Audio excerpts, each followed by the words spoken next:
There are certain passages that don't unfold like a story.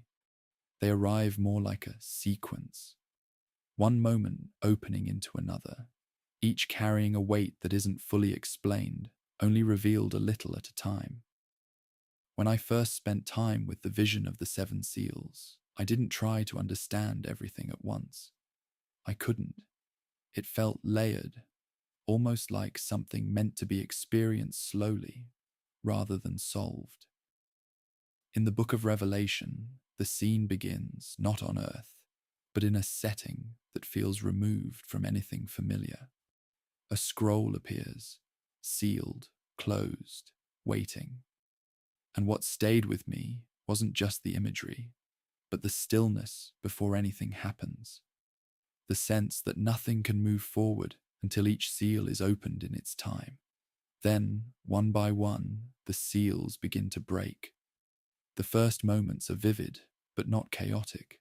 Figures appear, riders move across the landscape, and events unfold in a way that feels deliberate rather than rushed. I remember noticing how each seal doesn't just add something new, it shifts the atmosphere slightly, as if the world is being revealed in layers rather than changed all at once. And as the sequence continues, the tone deepens. What begins with movement and imagery becomes quieter, more reflective. There are pauses between the unfolding, moments where the focus turns inward, toward those waiting, those watching, those wondering what comes next. It's not a continuous rush of events. It breathes. That's something I didn't expect at first, because when people speak about these passages, they often focus on intensity. But sitting with it slowly, I started to notice the spacing between each moment, the way the vision allows room to absorb what's happening before moving forward again. By the time the later seals are opened, the feeling isn't just about what's being shown, it's about anticipation, a sense that something larger is approaching, even if it hasn't fully arrived yet. So tonight, I don't want to rush through these seals or treat them like a list to get through. I want to move at the same pace they're revealed, one at a time, allowing each moment to settle before the next begins. You don't need to interpret everything or hold on to every image. You can simply listen and let the sequence unfold in its own rhythm. And if your thoughts begin to slow as we go, if the imagery softens and becomes more distant, then just let that happen. Before we begin, I'd take a moment to settle into stillness. Let your breathing become steady and allow everything around you to fade into the background. If this kind of gradual, unfolding journey through one of the most symbolic passages helps you rest, you can stay with me. We'll open each seal carefully and take our time with what follows. There is a small island sitting quietly in the Aegean Sea, ancient and volcanic, where the story we are about to share together truly begins. I want to take you there tonight, not with urgency or alarm, but with the slow, unhurried pace of someone who has walked these paths before and wants to show you what they found. The island is called Patmos, and it is, by any measure, an unlikely place for one of the most extraordinary documents in human history to be written. It is roughly 34 square kilometers of rocky coastline and windswept hillside, surrounded by the blue waters of the Greek archipelago. Tonight, as you settle in and let the weight of your day begin to lift, I invite you to imagine that island, the sound of waves, the smell of salt air, the particular silence of a place far from the centers of power.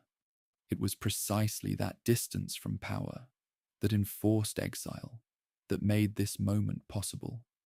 And the man at the center of it all was not a king or a general or a philosopher, but a follower of Jesus named John, writing to churches that were frightened and tired and wondering if God had forgotten them. His words would outlast every empire that ever tried to silence them. The time is somewhere near the end of the 1st century of the Common Era, most likely during the reign of the Roman Emperor Domitian, who ruled from 81 to 96 CE. Domitian was not known for his patience with those who refused to honor Roman gods or acknowledge imperial authority, and the Christian communities scattered across what we now call Western Turkey were in a difficult and dangerous position. We know from the historian Eusebius, writing in his ecclesiastical history in the early 4th century, that John was exiled to Patmos during this period and was later released after Domitian's death. Rome used Patmos and other small Aegean islands as places of political and religious banishment. The ancient historian Pliny the Elder even mentions Patmos by name in his natural history as one of the islands of the region. Geoarchaeological work on the island has confirmed that it served as a site for exiles and dissidents under Roman authority. So when John tells us, right there in the 1st chapter of the book of Revelation, verse 9, that he was on the island of Patmos because of the word of God and the testimony of Jesus, he is not speaking in metaphor. He is describing a real political situation, a real act of Roman punishment on a real piece of land that still exists today. Here is something I want you to sit with for a moment, because I think it changes how we hear everything that follows. John was not writing from a place of safety or comfort. He was writing as a man removed from everything familiar, isolated by the most powerful government on earth, surrounded by water on all sides, cut off from the communities he loved. And yet, the book of Revelation, chapter 1, verse 10, tells us that it was precisely in this condition, exiled, isolated, stripped of ordinary life, that he heard a voice like a trumpet and found himself carried away in the Spirit on the Lord's day. That phrase, the Lord's day, almost certainly refers to Sunday, the day early Christians had set apart for worship in memory of the resurrection. Think about what that means. Even alone on a prison island, John was keeping the rhythms of worship. Even there, the Spirit came. What strikes me about this is the way it reframes exile itself, not as the end of the story, but as the very place where the vision broke through. The ancient world understood that liminal places, margins, wildernesses, borders, were where the divine often chose to speak. Now, John himself tells us who he is in that same opening chapter. He calls himself simply John, describing himself as a brother and companion in the suffering and kingdom and patient endurance that belong to Jesus. He does not claim to be an apostle in this text, and this has been a source of ongoing debate among scholars for centuries. The question of whether this John is the same person as John the son of Zebedee, one of Jesus' 12 disciples, is genuinely contested, and I want to be honest with you about that. Many scholars, including a number of early church fathers, distinguished between John of Patmos and the Apostle John, suggesting they were two different men. Others have held firmly to the traditional identification. What we can say with confidence is that whoever he was, this John was a deeply formed Jewish Christian thinker. She's someone completely saturated in the Hebrew scriptures, whose vision draws on the prophets Ezekiel, Isaiah, Daniel, and Zechariah, with the ease of a man who had been living inside those texts his whole life. His identity remains one of the genuinely open questions of biblical scholarship. And open questions, I find, are often more interesting than closed ones. Let me tell you a little about what life would have looked like on Patmos in that era, because context is everything when we try to hear ancient voices clearly. The island was not a comfortable retreat. Roman exile locations were chosen for their isolation, their limited resources, their psychological weight. A man sent to Patmos was a man meant to be forgotten, removed from influence, cut off from networks of support, left to the elements and the silence. We know from Roman historical sources and from archaeological findings that such islands housed people the empire considered troublesome, but not quite deserving of execution. John would have been aware, living there, that other Christians back on the mainland were facing far worse. Tacitus, the Roman historian, records in his Annals, Book 15, Chapter 44, that Christians had already been subjected to brutal persecution under Nero in 64 CE, used as scapegoats for the Great Fire of Rome, and executed in horrific ways. The churches John was writing to, in Ephesus, Smyrna, Pergamum, and the other cities of Asia Minor, lived in the long shadow of that memory. John's exile and his vision were inseparable from that world of pressure and fear. What I find remarkable, and what I think matters deeply for how we approach everything that follows in this documentary, is that Revelation was written as a letter.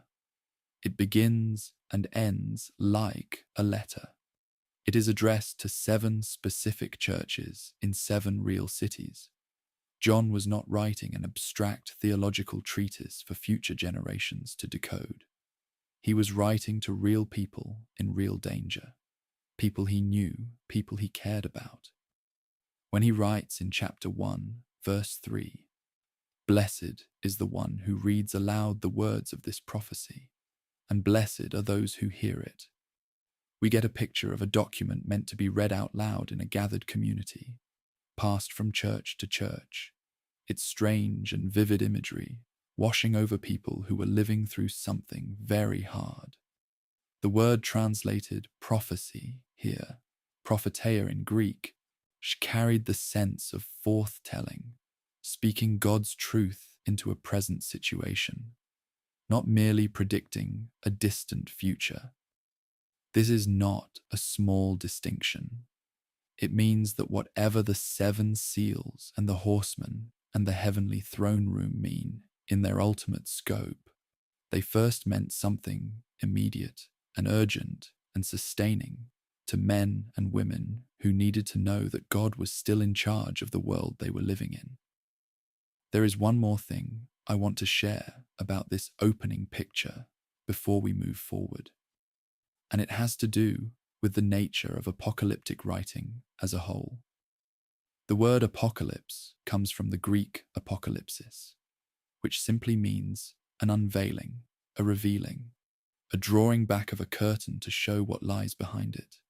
This was a recognized literary form in the ancient Jewish and early Christian world, a way of communicating ultimate realities through vivid, symbolic imagery. Daniel in the Hebrew scriptures, portions of Ezekiel and Zechariah, and a range of texts outside the canon all belong to this tradition. When John writes in this mode, he is not making things up randomly. He is drawing on a shared visual language that his readers would have recognized, a language of thrones and beasts and seals and trumpets that carried understood meanings. This does not mean the images have no real-world weight. It means the images carry more weight than a purely literal reading might suggest, because they are dense with layers of meaning built up over centuries of use. As we move through the 7 seals together, I will keep reminding you of this.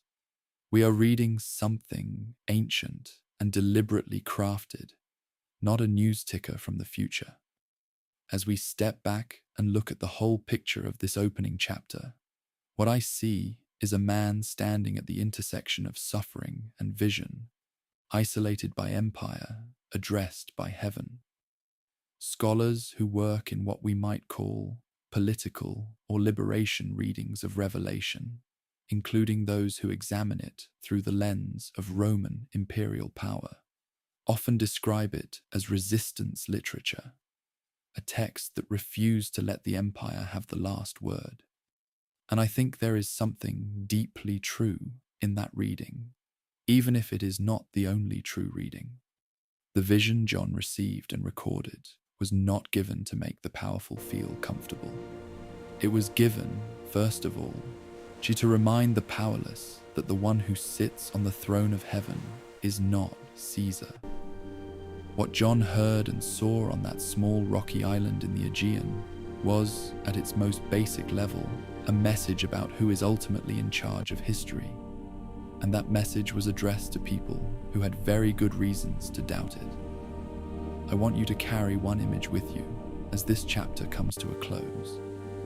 The image of a man alone on a windswept island, keeping his Sunday worship, and suddenly hearing a voice like a trumpet. Everything in the book of Revelation, every seal and horseman and heavenly choir and cosmic upheaval, flows from that single moment of encounter on Patmos.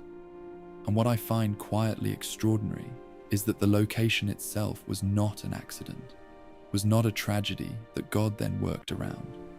The exile was, in some sense, the condition for the vision, the emptying out of ordinary life, the removal of comfort and community and familiarity. These were the very circumstances in which something larger could be heard. There is something ancient and recurring in that pattern, something the mystics and the prophets of many traditions have noticed, that it is often in the stripped down, the quiet, the involuntary stillness that the deepest things become audible. John's island was a prison, and it was also, as it turned out, a cathedral. As we settle toward the end of this first chapter, I want you to feel the ground beneath everything we are about to explore together. We have placed ourselves on Patmos in the 1st century, with a man named John who had been exiled for his faith by the most powerful government in the Western world. And we have understood that he wrote to real churches in real cities, in a real language of symbolic vision that his contemporaries recognized and felt.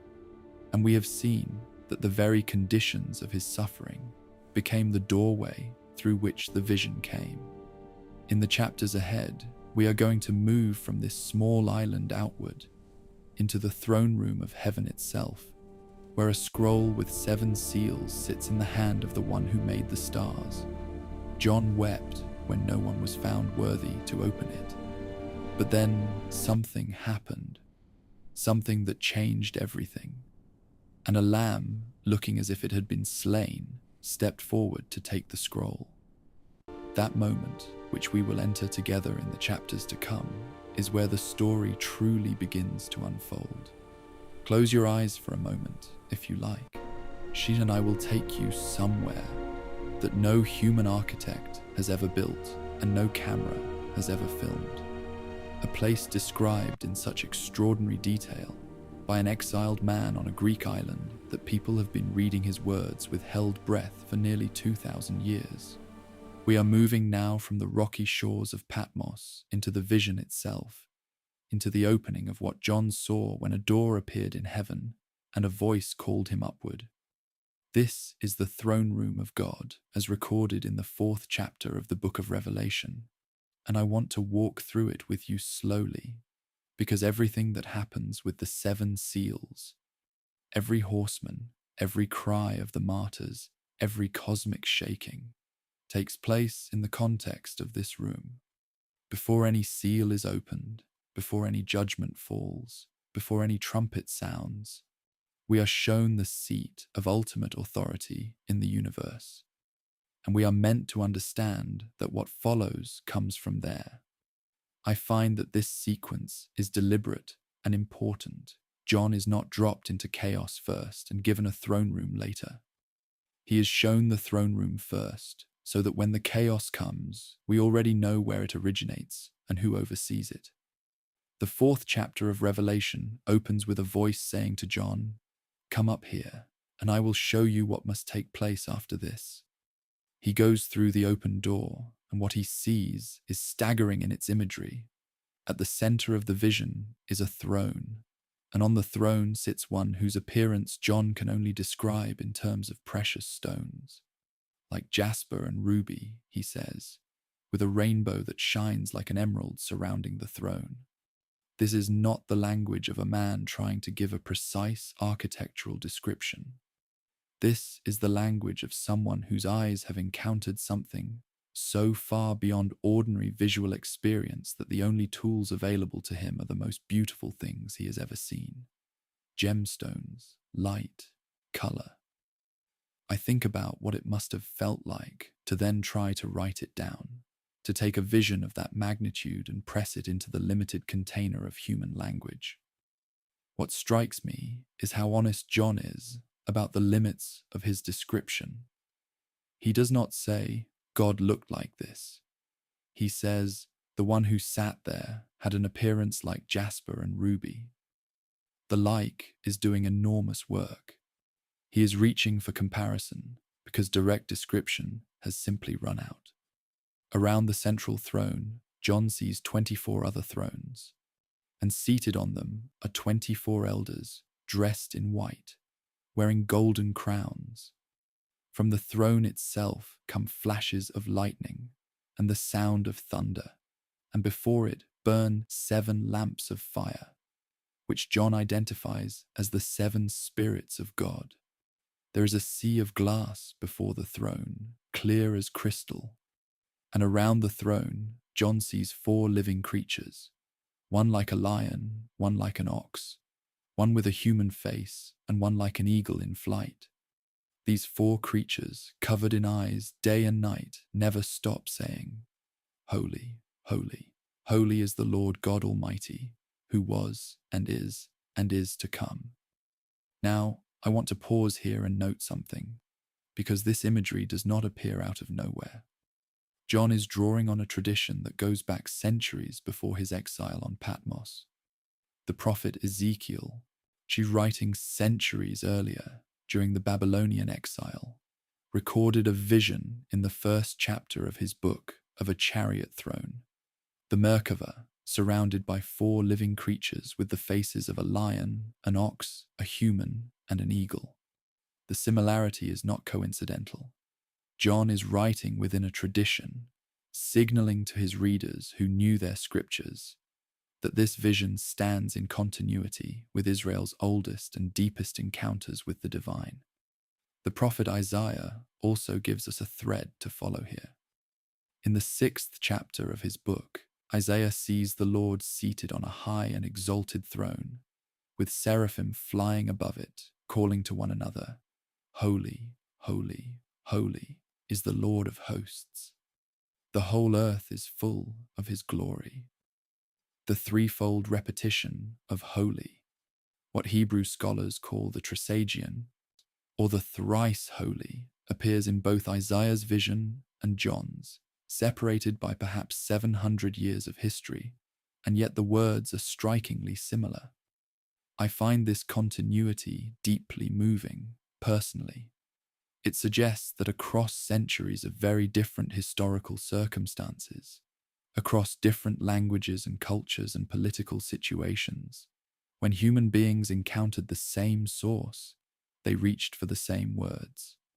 The 24 elders in John's vision, whenever the 4 creatures give glory and honor to the one on the throne, fall down and cast their golden crowns before the throne, saying, You are worthy, our Lord and God, to receive glory and honor and power, for you created all things, and by your will they were created and have their being. That casting down of crowns, the symbolic surrender of all lesser authority before ultimate authority, is one of the most powerful gestures in the entire book. Now, who exactly are these 24 elders?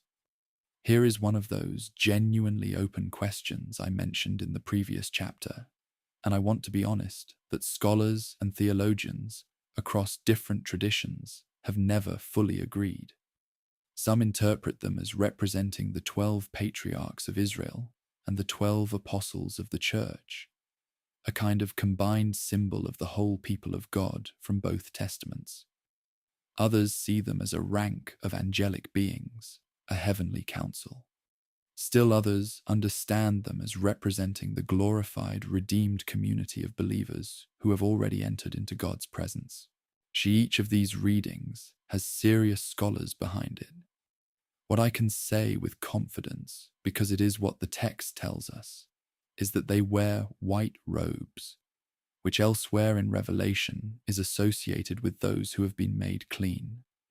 And they wear crowns, and they worship.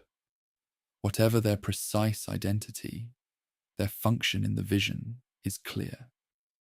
They are part of a vast community of heaven that exists for the glorification of the one on the throne. They are not the center. They are oriented toward the center. The four living creatures deserve a little more of our attention because they show up again and again throughout the book of Revelation. And they are doing something specific here in chapter 4 that matters for everything that follows. It is these four living creatures who will call out, "Come," to summon each of the four horsemen of the apocalypse when the first four seals are opened. They are not passive observers of the throne room. They are active participants in the unfolding of what God permits to happen in history. And the tradition of linking them to the four faces, lion, ox, human, eagle, goes very deep. Early Christian writers connected these four faces to the four gospel writers, Matthew, Mark, Luke, and John. Irenaeus of Lyon, writing in the 2nd century in his work against heresies, made this connection. Whether or not you hold that particular interpretation, what the imagery conveys in its original context is comprehensiveness. All of creation, from the fiercest wild creature to the highest flying bird, to the cultivated ox, to the reasoning human, is represented around the throne. Nothing in the created order is absent from this vision of worship. Let me also mention something that comes from outside the canonical Bible, because I think it enriches the picture honestly, without overstepping. There is an ancient Jewish text called 1st Enoch, not in the Protestant Bible, not in the Catholic canon, though it appears in the Ethiopian Orthodox canon, which describes, in its 14th chapter, a remarkably similar heavenly throne scene. The text describes a great house of crystal, a floor of fire, a ceiling of lightning, and a throne from which a great glory emanates. First Enoch was known and read in the 1st century CE.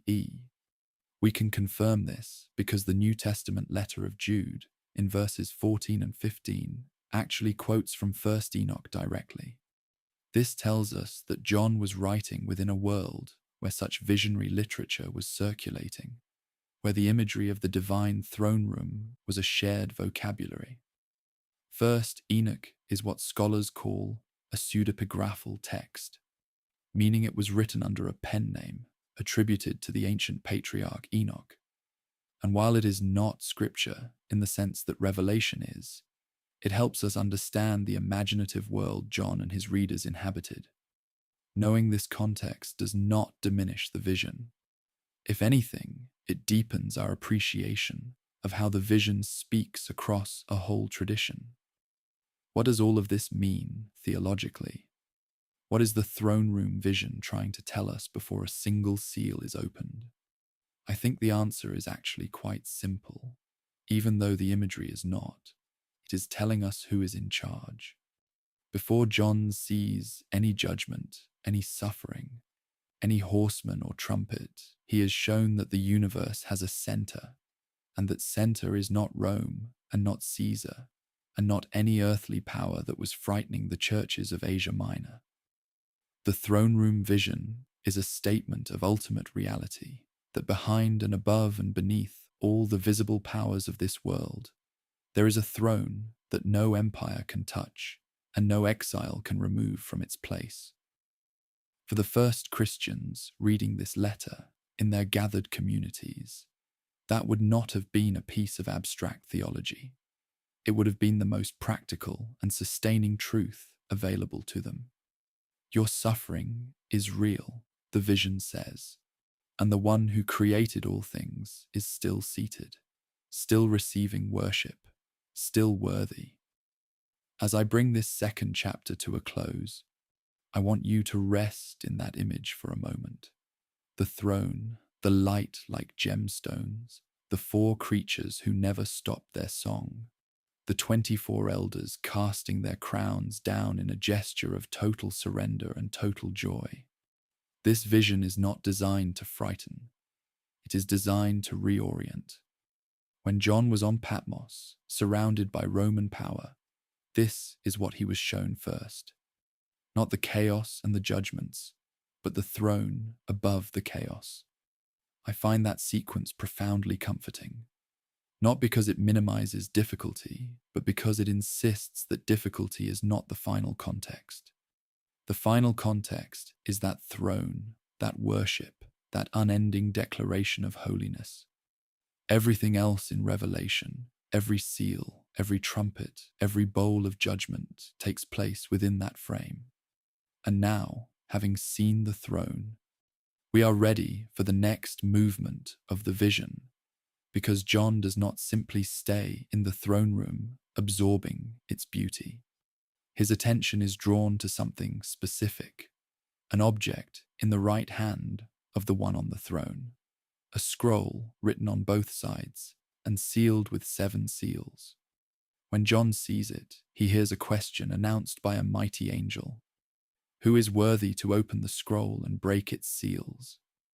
And in all of heaven and earth and under the earth, no one is found who can. John tells us he wept and wept at this. The beauty of the throne room gives way, suddenly, to a grief, and then to something that changes everything. A lamb, looking as though it had been slain, steps forward. That scroll, those seals, and that lamb are waiting for us in the chapter ahead. There is a moment in the 5th chapter of Revelation that I keep returning to, because it is one of the most emotionally raw moments in all of Scripture, and it happens in the most glorious possible setting, right there in the throne room we just visited together. John is standing in the midst of all that blazing light and unceasing worship, and he looks at the one seated on the throne, and he sees something in the right hand of God, a scroll, not just any scroll, a scroll written on both sides, sealed shut with 7 seals, offered to the watching cosmos as a question: who is worthy to take it and open it? And when no one steps forward, no one in heaven, no one on earth, no one in the realm of the dead, John tells us something extraordinary. He says he wept and wept greatly. I want to sit with that detail for a moment, because it tells us something about what John understood this scroll to contain. You do not weep that way over a document whose contents are trivial. Whatever this scroll holds, and we will come to the debate about that, John's tears tell us he understood that if it remained sealed, something of enormous consequence would remain undone. The question of what the scroll is and why it matters who opens it is one of the central questions of the entire book of Revelation. Let us start with the physical description, because the text gives us more detail than we might initially notice. Revelation 5, verse 1, describes the scroll as being in the right hand of God, written on the front and back, what scholars call an epistograph, and sealed with 7 seals. Now, the fact that this scroll is written on both sides is actually significant in more than one way. In the ancient world, writing on both sides of a scroll indicated that the document was completely full. Nothing more could be added. The content was finished, complete, sealed. We see a parallel in the prophet Ezekiel in the 2nd chapter, verses 9 and 10, where Ezekiel is shown a scroll that is also written on front and back, filled with words of lament and mourning and woe. John's audience, steeped in the Hebrew scriptures, would have caught that reference immediately. This is not merely a storage medium. It is a document whose weight is communicated by its fullness, by the fact that there is not a single unused margin left. Archaeological findings have confirmed that double-sided scrolls were used in the ancient world, particularly in Roman legal contexts, for documents of significant authority, contracts, official decrees, legal instruments. John's scroll fits within a recognizable world of serious, consequential documentation. There is a fascinating legal parallel that scholars have drawn here, and I want to share it with you because I think it adds a layer of richness to the image. In the 32nd chapter of the book of Jeremiah, verses 9 through 14, the prophet Jeremiah purchases a field from his cousin during the siege of Jerusalem, a deliberate act of hope, a signal that life would continue beyond the current catastrophe. He creates 2 copies of the deed, one open, one sealed. The sealed deed was a legal protection. It could be opened later to verify the terms of the transaction, to confirm legal ownership and rights. To some scholars, particularly those in the dispensationalist tradition, like John Walvoord, have read the scroll in Revelation 5 through this lens, as a title deed to the earth, a legal document of ownership and redemption. Others, like scholar Greg Beale in his extensive commentary on Revelation, read it as the book of God's redemptive plan for all of history, the complete record of what God intends to accomplish. Still others, including David Orn in his Word Biblical Commentary, see it as a scroll of divine judgment. All 3 of these are serious, scholarly interpretations. And I tell you this, not to leave you confused, but to help you understand that the image is genuinely layered and rich, and the ancient writer may have intended all of these associations to resonate at once. Here is what happens next in the story, and I think it is one of the most dramatic sequences in all of Scripture. A mighty angel proclaims in a loud voice, "Who is worthy to break the seals and open the scroll?" And then the text tells us that no one in heaven or on earth or under the earth was able to open the scroll or even look inside it. Think about that for a moment. In John's vision, the entire populated cosmos, every angel, every glorified human, every spiritual being, is surveyed and found wanting. The question is not merely about physical ability, it is about worthiness, a moral and redemptive category, not just a practical one. Who has the standing, the authority, the earned right to break what God has sealed and release what God has kept contained? And the answer, when you survey all of creation, is no one. This is why John weeps. The closed scroll represents something immensely significant that cannot proceed. Whether you understand the scroll as a legal deed, a plan of redemption, or a book of judgment, its being sealed means something necessary, for the world is on hold, and no one can move it forward. Then, through his tears, John hears a voice, one of the 24 elders speaking to him. "Do not weep," the elder says. "See, the Lion of the tribe of Judah, the Root of David, has triumphed. He is able to open the scroll and its 7 seals." These 2 titles, Lion of Judah, Root of David, are rich with Old Testament resonance. The Lion of Judah goes back to Genesis 49, verse 9, where the patriarch Jacob blesses his son Judah with a description of a lion from whose lineage the ruling scepter will never depart.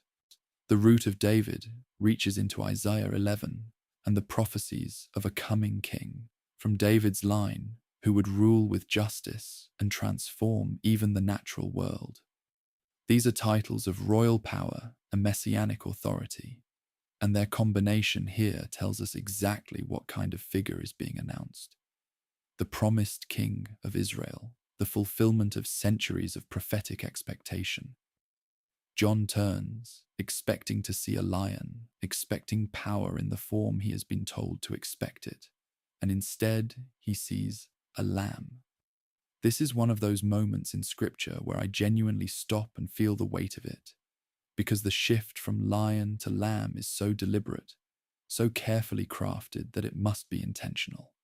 Revelation chapter 5 verse 6 tells us, "I saw a lamb looking as if it had been slain, standing at the center of the throne, and when circled by the four living creatures and the elders. Not a triumphant lamb in full health and glory, a lamb that bears the marks of slaughter, still visible, still present on its body. The word used in the Greek for lamb here is arnion, a diminutive form suggesting something small and vulnerable, not the mature sheep of sacrifice, but a young lamb. And yet this lamb has 7 horns and 7 eyes, which the text identifies as the 7 spirits of God sent out into all the earth, symbols of complete power and complete knowledge in the numerical language of the book.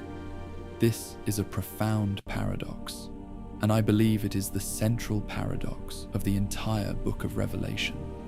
The one who is worthy to open the scroll of ultimate authority is the one who was slaughtered. Power through sacrifice, worthiness earned through suffering. And when the Lamb takes the scroll, and there is something so simple and so world-altering about that gesture, stepping forward and taking it, the entire throne room erupts. The 4 living creatures and the 24 elders fall down before the Lamb, and they sing a new song. Listen to these words from Revelation 5, verses 9 and 10. You are worthy to take the scroll and to open its seals, because you were slain, and with your blood you purchased for God persons from every tribe and language and people and nation. You have made them to be a kingdom and priests to serve our God. I want you to notice 2 things in that song. First, the reason given for the Lamb's worthiness is not power, not age, not heavenly rank. It is sacrifice. Because you were slain. The slaughter that looked like defeat is reframed as the act that confers the highest authority in the cosmos. Second, the scope of what the Lamb's blood has accomplished is deliberately universal. Every tribe, every language, every people, every nation. This is not a narrow redemption. It is as wide as humanity itself. What I want to share with you now is something about how this whole scene functions theologically across different Christian traditions, because I think it is important that you hear the honest breadth of how these ancient words have been received. In the Catholic tradition, the Lamb is understood as Christ, the eternal high priest and sacrificial victim, whose worthiness is rooted in the incarnation and the atonement. In Protestant evangelical readings, the emphasis often falls on the completed work of the cross as the basis for Christ's authority over history. In the Orthodox tradition, the scene is deeply liturgical. The throne room of Revelation 5 is understood to be mirrored in every celebration of the Eucharist, where the worshipping community joins the angelic song around the altar. What is remarkable is that across these quite different theological emphases, the central claim is the same. The one who opens the seals, and therefore the one who governs what history releases, is the crucified and risen Christ. Whatever interpretation you bring to the specific contents of each seal, that framing is consistent across traditions. Now, as we begin to move toward the seals themselves, I want you to carry this image with you. A lamb bearing the marks of its own death, and holding in its hands a scroll that no one else could touch.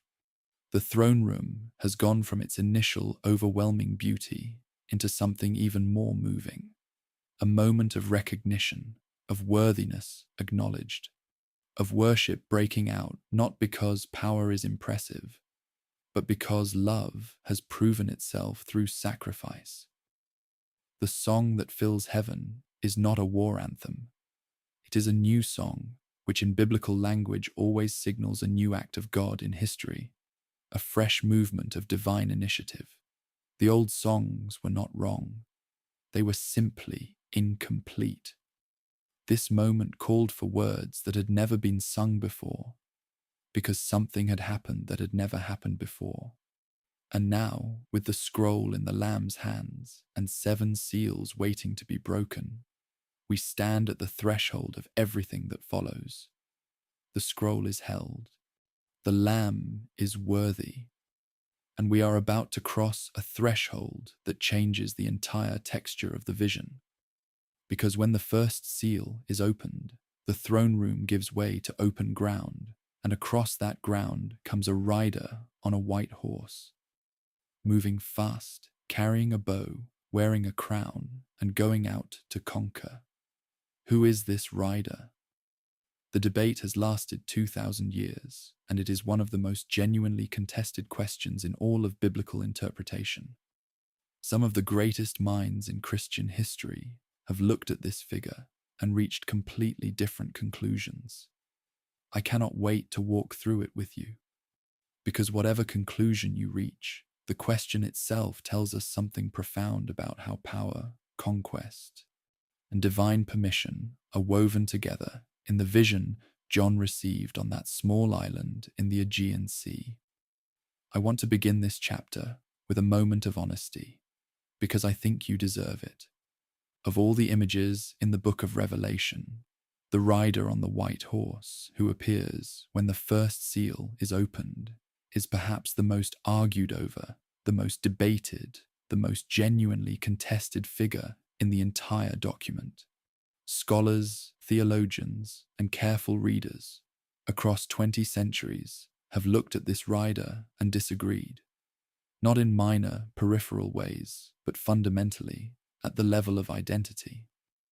Is he a figure of good or of evil? Is he Christ himself or a terrifying counterfeit of Christ? Is he a historical figure from the first century or a symbol of a force that recurs throughout all of human history?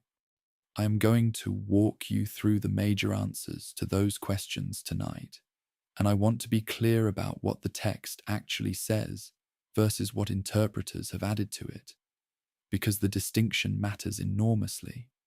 The text itself gives us very little, and that very little has produced an ocean of interpretation.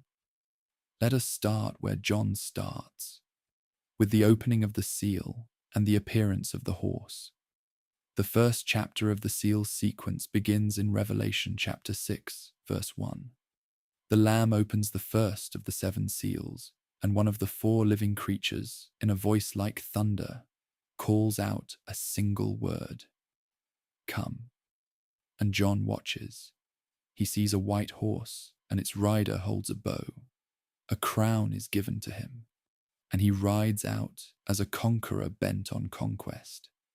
That is the complete description. 4 elements: white horse, bow, crown, conquest. There is no name, there is no speech, there is no physical description of the rider. The text that gives us the most extraordinary visual vocabulary for a heavenly throne room, with its jasper and crystal sea and 7-eyed lamb, gives us almost nothing to work with here. Just those 4 stark details and then silence. I find that silence significant. John was entirely capable of giving us more if more had been given to him. The relative sparseness of the description seems deliberate, and it is part of what has made this figure so magnetic to interpreters across the centuries. Let me take you back to the source that clearly lies behind this imagery, because John was not working in isolation. The prophet Zechariah, writing in the 6th century BCE, he records a vision in his 1st chapter and again in his 6th chapter of horses of different colors: white, red, black, and dappled, being sent out to patrol the earth. The 4 horsemen of Revelation 6 are drawing on this Zechariah tradition directly. In Zechariah 6, verses 1 through 8, 4 chariots pulled by horses of different colors come out from between 2 bronze mountains, and they are described as the 4 spirits of heaven going out into all the earth. John's 4 horsemen are his reinterpretation of this ancient vision, updated and intensified through the lens of his own present historical moment and theological understanding. Knowing this background helps us understand that the horsemen are not meant to be arbitrary.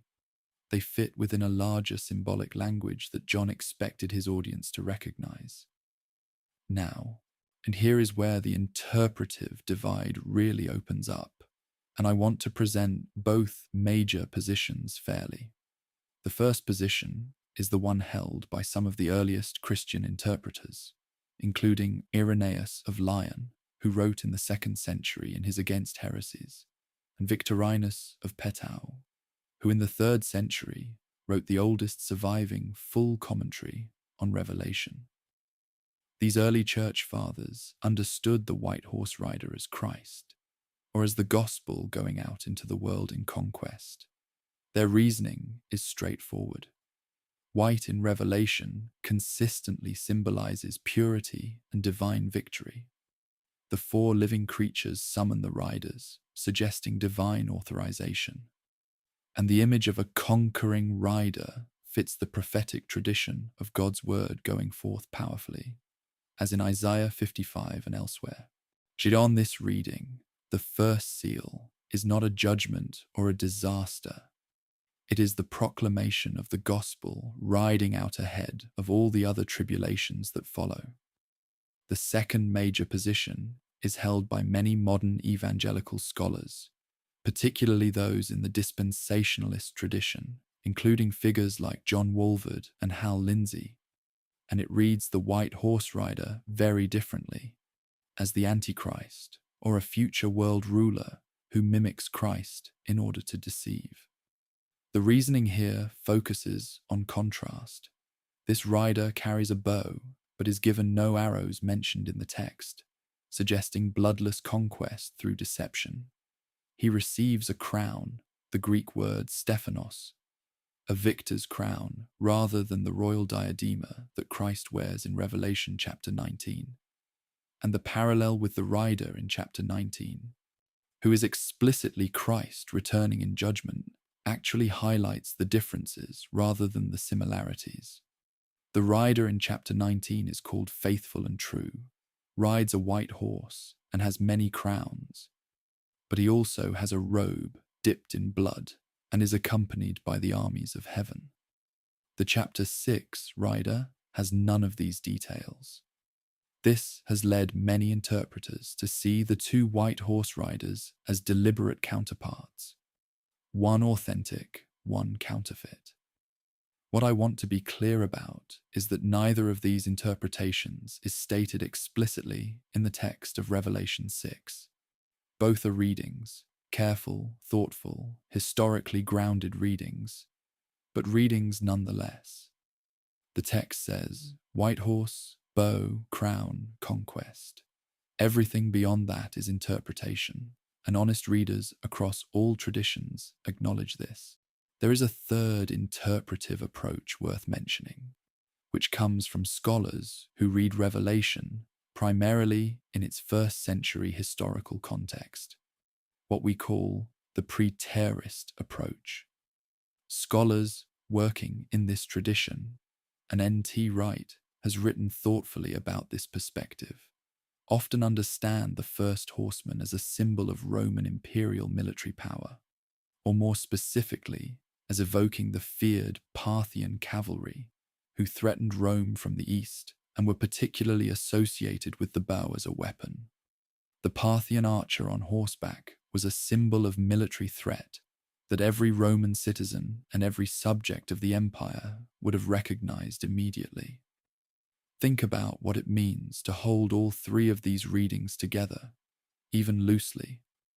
Whether the white rider is Christ or Antichrist, or Roman imperial power, or the gospel going out, the common thread in all of these readings is that this rider moves with authority, that he is sent, that he conquers. What the first seal tells us, whichever lens we use, is that the opening of God's sealed plan for history unleashes something that moves through the world with power and intention. The 4 living creatures, remember, are the ones who call the riders forward. These are the creatures who stand at the very center of the heavenly throne room, who never stop declaring the holiness of God. Their summons is not accidental. The riders are not freelance forces of chaos. They move, in some sense, within the permission structure of the throne. There is something in this picture that I find challenging and important, and I want to share it with you honestly. See, the fact that the first seal releases a rider described in conquering, powerful terms, and that this rider is welcomed by a thundering "come" from a heavenly creature, resists the idea that conquest and power are simply absent from divine activity in history. Whatever the rider represents, the vision does not suggest that God is passive while history unfolds. The seals are in the Lamb's hands. The Lamb opens them one by one. The creatures call the riders forward. There is divine involvement here, not in the sense that God is the author of every evil that enters human history, but in the sense that nothing in human history exceeds the scope of what the Lamb who was slain has authority over. That is a difficult idea to sit with, and I do not want to rush past it. It means that even the most frightening forces in history, conquest, war, famine, death, are, in the language of this vision, subject to a higher authority than their own momentum. As we near the end of this fourth chapter, let me gather these threads together. We have seen that the first seal produces a rider whose identity remains genuinely debated across 2,000 years of serious Christian reading. We have seen that John drew on the vision of Zechariah's colored horses to give shape to his own more intense version. We have seen that the debate between those who see the white rider as Christ and those who see him as Antichrist is not a trivial disagreement. It reflects deep differences in how people understand the structure and timing of the entire book. And we have seen that the first-century context of Roman military power gives the image yet another layer of meaning for the original audience. What I want to leave you with from this chapter is not certainty about the rider's identity, but something perhaps more valuable, a sense of how carefully crafted this vision is, and how it invites us to engage, to question, to reach, to weigh. The white horse fades from view, and the Lamb reaches for the second seal. The four living creatures are ready. And this time, when one of them calls out, "Come," what appears has none of the ambiguity of the first rider. There is no debate about what the second horse represents, because it is red, and its rider carries a great sword, and his purpose is stated with brutal clarity. He is given power to take peace from the earth and to make people kill one another. We are moving now from whatever the first seal released, whether gospel or conquest or counterfeit, into something unmistakably violent. The world of the second seal is the world of war. And as we will see together in the chapter ahead, John was writing about a world that knew war's face very, very well. If the first seal left us with questions, who is that rider? What does the white horse mean? Is this good or terrible? The second seal leaves us with very few. When the Lamb opens the second seal, as recorded in Revelation chapter 6, verses 3 and 4, one of the four living creatures again calls out, "Come," and a horse appears, but this time it is fiery red. And the purpose of its rider is not left for us to debate. The text says, "He was given power to take peace from the earth and to make people kill each other." And then, with an almost quiet, almost matter-of-fact addition that somehow makes it more disturbing, he is given a great sword.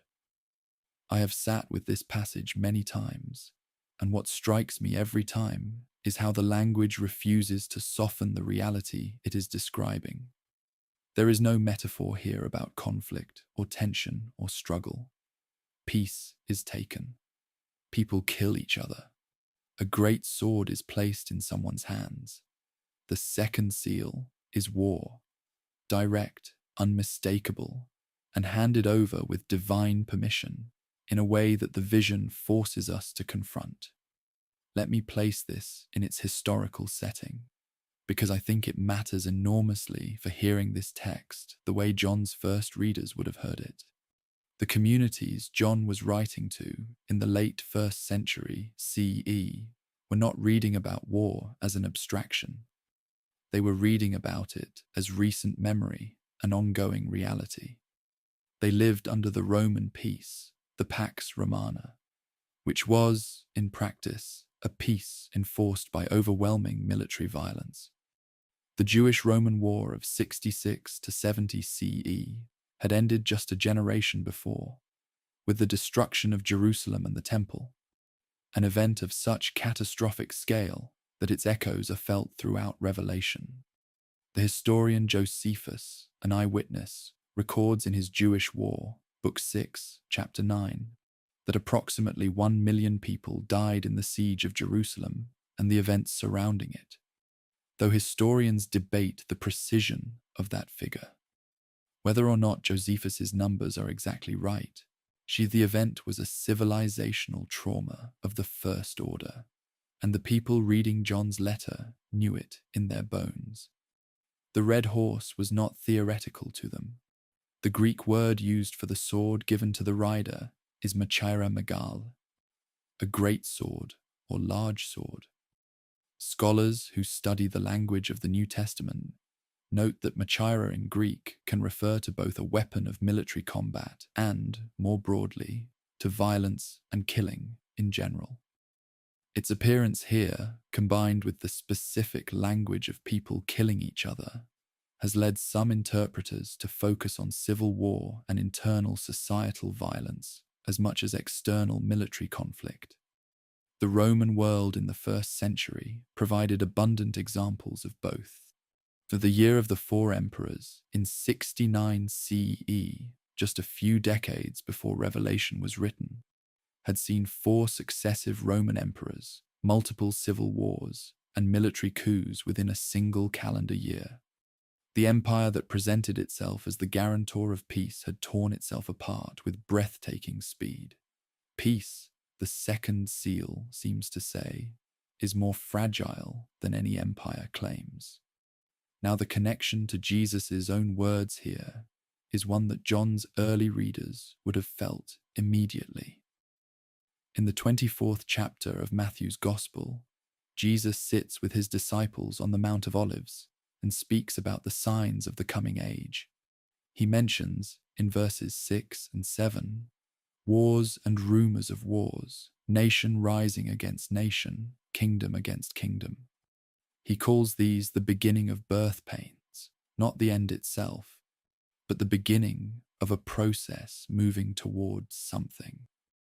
The parallels between Matthew 24 and the seal sequence in Revelation 6 are close enough that many scholars believe John is deliberately structuring his vision in dialogue with Jesus' own prophetic discourse.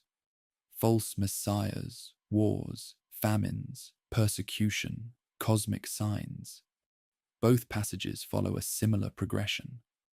The red horse of the second seal on this reading fits into a pattern that Jesus himself identified as characteristic of the age between his first and second coming, not as a single future event, but as a recurring feature of human history until the end. The early church father, Augustine of Hippo, writing in his monumental work, The City of God, in the early 5th century, offered a reading of the 4 horsemen that I find worth sharing, because it differs from both the historical and the purely futurist approaches. Augustine understood the horsemen not as sequential events in a future timeline, but as spiritual and social forces that are active throughout all of human history, present in every era, not confined to any single period. On Augustine's reading, war is not a future seal to be opened once.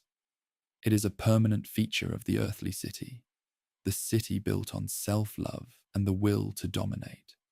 The red horse is always riding in every generation, because the conditions that produce war, greed, fear, the will to power, the breakdown of peace, are constants of fallen human experience.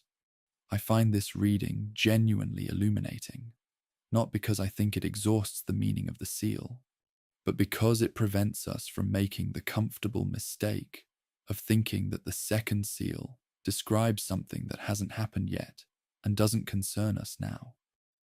Let me draw your attention to one more detail in the text that I think is easy to pass over, but is actually quite significant. The rider of the red horse is not said to cause war himself. He is given power to take peace from the earth. The passive construction matters here. He is given this power just as the white horse rider was given his crown. Both riders receive what they have from somewhere outside themselves. The grammar of the text subtly reinforces what the larger vision has already established. The throne room is in charge. The living creatures are the ones who call these riders forward. The Lamb is the one who opens the seals. Whatever we make of the riders and their terrible work, the text is consistently insisting that they operate within a framework of divine permission, not divine abandonment. This is one of the most theologically charged ideas in all of Revelation, that even the worst things that happen in history do not happen outside the knowledge and the ultimate authority of the one the four living creatures never stop calling holy. There is something I want to be honest about here, because I think it is the right thing to do. The idea that war operates within divine permission, that the red horse rider is called forward by a heavenly voice, raises one of the hardest theological questions human beings have ever faced. If God is good and God is sovereign, why does war exist? Why is a rider with a great sword allowed to take peace from the earth? The book of Revelation does not give us a tidy philosophical answer to that question. What it gives us instead is a framework, a vision of history in which the suffering and violence of human experience are not the last word, are not outside the scope of divine awareness, and are ultimately moving toward a resolution that the early chapters of the book have already shown us in the throne room. The 24 elders are still casting their crowns. The four creatures are still saying, "Holy, holy, holy." The red horse rides, and the throne is still occupied. Thinking about the preterist and historicist readings together alongside the futurist one helps me appreciate how the second seal has spoken to different generations in different ways. And I think that is actually a feature of the text rather than a bug. For first-century Christians living through the Jewish-Roman War and the civil conflicts of the late Empire, the red horse was present tense reality.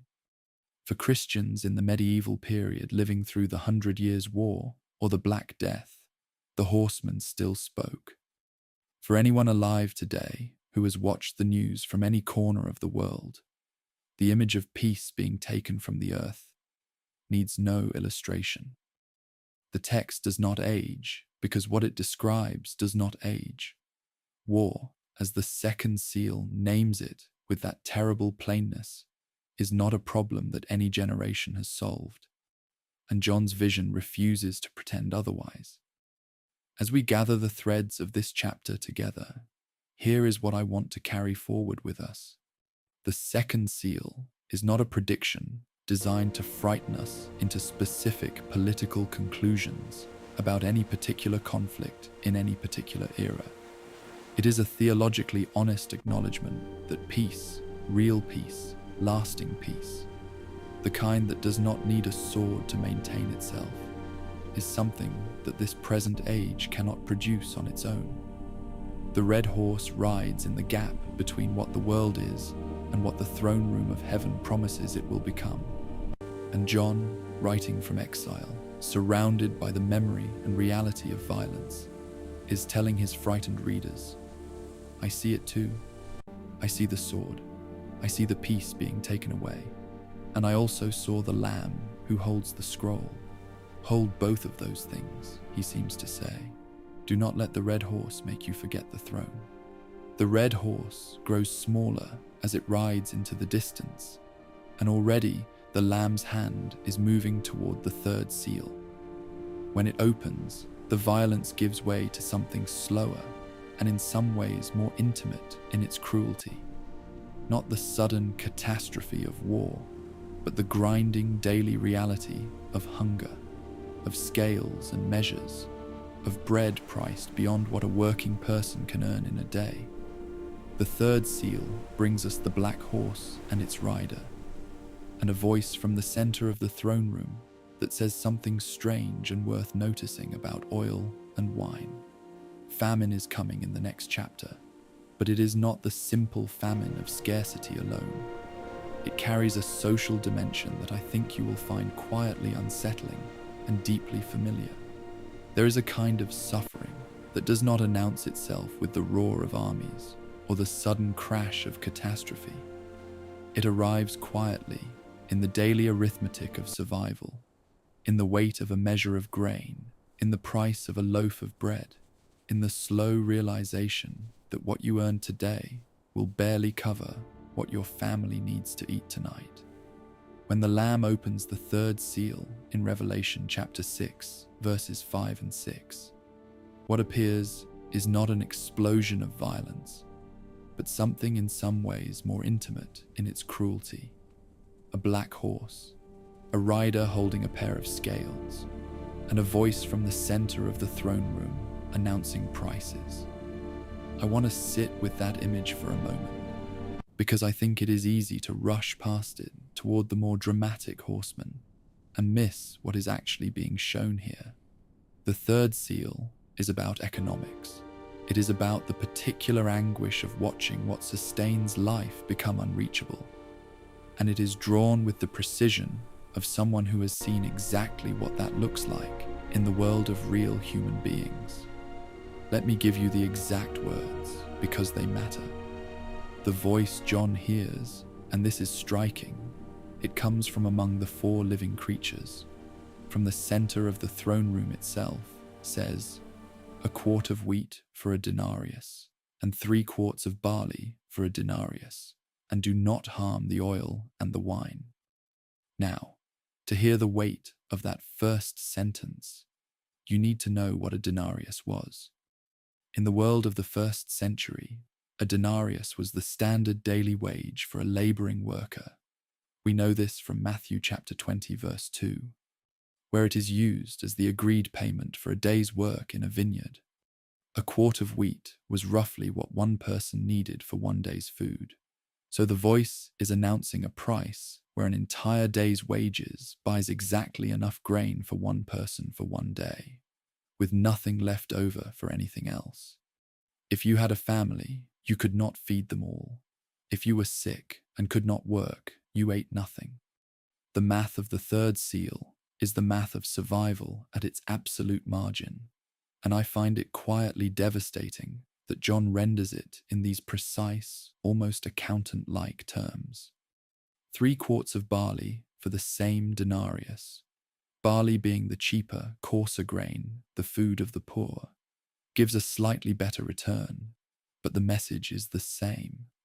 This is a world where the basic caloric minimum is barely accessible even to those who work. The prices being announced represent roughly 10 times the normal grain cost in the Roman world, a calculation that scholars of the ancient economy have confirmed by looking at papyrus records of grain prices from the period. The prophet Ezekiel describes something nearly identical in chapter 4, verses 16 and 17, where God tells him, "I will cut off the food supply in Jerusalem. The people will eat rationed food in anxiety and drink rationed water in despair." And in the book of Lamentations, chapter 5, verse 10, we hear the voice of people who have been through famine. "Our skin is hot as an oven, she feverish from hunger." John's black horse does not arrive in a historical vacuum. It arrives in a long line of biblical memory about what it looks and feels like when food becomes scarce and life becomes a daily negotiation with survival. The ancient writers knew this suffering personally, and they wrote about it with the authority of people who had lived it. Now here is the detail in this passage that I find most socially provocative. and I want to share it with you carefully because it has generated genuine debate across centuries of reading. After announcing the devastating grain prices, the voice says, "Do not harm the oil and the wine." Oil and wine in the ancient world were not staples for the poor. They were goods associated with wealth, with abundance, with the table of those who had enough to eat and then some. While wheat and barley, the daily bread of ordinary people, are being rationed at crisis prices, the luxury goods of the wealthy are explicitly protected. I want to be honest that interpreters have read this detail in quite different ways, and I do not think the text forces us to one single conclusion. Some scholars, including Grant Osborne in his Baker exegetical commentary, read the protection of oil and wine as a sign of divine restraint, God limiting the scope of the famine, preventing it from becoming total devastation, holding back his hand even in judgment. There is real theological weight in that reading. But other readers, and I think this is worth hearing, have seen in the oil and wine exemption something that reflects a social reality John's audience would have recognized immediately. The historian Suetonius records, in his biography of Domitian, that the emperor issued an edict around 92 CE, ordering the destruction of half the vineyards in the provinces and banning new plantings, a decree that was widely ignored and eventually abandoned, possibly because it threatened the interests of wealthy landowners. Whether or not this specific edict is the background for the oil and wine detail, the broader pattern of famine falling hardest on the poor, while those with wealth maintain access to luxury, was a documented feature of Roman economic life. The black horse does not ride into a world of equal vulnerability. It rides into a world already stratified by class, and the stratification survives even the famine. What I hear in this passage is an honest account of how economic catastrophe actually works. It does not fall evenly. It never has. The color of the horse matters too, and I want to take a moment to notice it. Black in the ancient world, in Hebrew and Greek literary traditions alike, was consistently associated with mourning, with grief, with the absence of light and vitality. We see this in Job's laments, in the imagery of the prophets, and in the visual language of the Greco-Roman world. A black horse carrying a rider with scales is an image designed to evoke not just scarcity, but the grief that scarcity brings, the mourning of a world that cannot feed itself, the daily weight of not having enough. And the scales themselves, the zugos, the balance, are in other ancient texts a symbol of justice and judgment, of measuring and being found wanting. Here in the third seal, they are repurposed for the measurement of food, which gives the image an almost unbearable double resonance. This is both economic catastrophe and something that feels like being weighed, being assessed, being found to have less than what is needed. The rider does not carry a sword or a bow. He carries scales. Sometimes the most frightening instruments of suffering are the most ordinary ones. Let me step back for a moment and look at how different interpretive traditions have read this seal, because I think the range is illuminating. Preterist scholars, those who read Revelation primarily through the lens of first-century events, often connect the black horse to the food shortages that accompanied the Jewish-Roman War and the siege of Jerusalem. Josephus, the Jewish historian who witnessed the fall of Jerusalem in 70 CE, records in harrowing detail how famine became one of the siege's most devastating weapons, with food prices soaring to impossible levels inside the besieged city. His accounts in the Jewish war describe scenes of people searching desperately for scraps, of the social order breaking down entirely under the pressure of starvation. For preterist readers, the black horse rode in 70 CE with terrible literalness. Futurist readers see the third seal as a description of a coming global famine in the end times, pointing to the capacity of modern economic systems to collapse under the weight of war and crisis.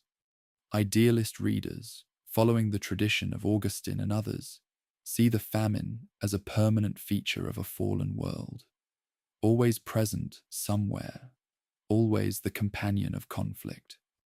All of these readings, I want to say clearly, are working with real human experience.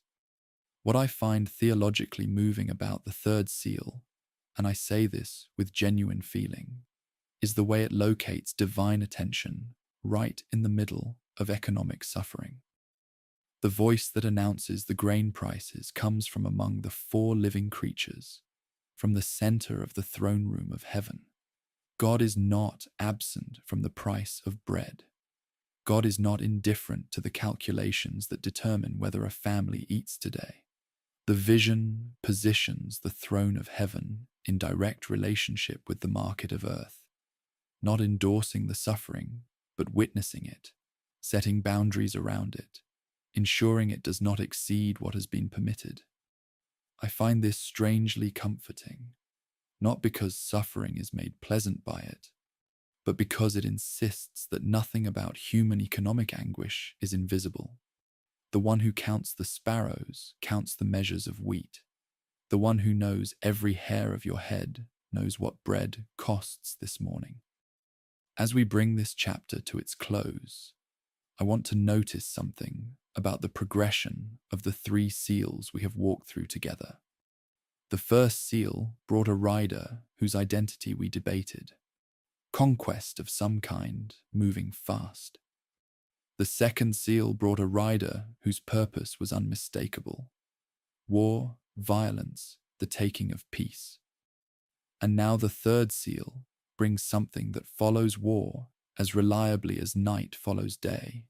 Famine, economic devastation, the collapse of the ordinary systems that keep people fed. This progression is not accidental, and it is not unique to Revelation. The prophets of Israel knew it. The historians of Rome knew it, and every generation since has learned it again. War breaks the supply chains of food, drives up prices, leaves the poor most exposed, and kills as surely with hunger as with swords. John did not need prophetic revelation to know the sequence. He needed it to understand who holds the seals that govern the sequence. And that, the vision has already told us, is the Lamb. The black horse and its rider recede, and the Lamb's hand reaches for the fourth seal. What comes next completes the terrible quartet in a way that gives it a name. A proper name, in fact, the only name given to any of the four riders. When the fourth seal opens, the pale horse appears, and the rider sitting on it is called Death.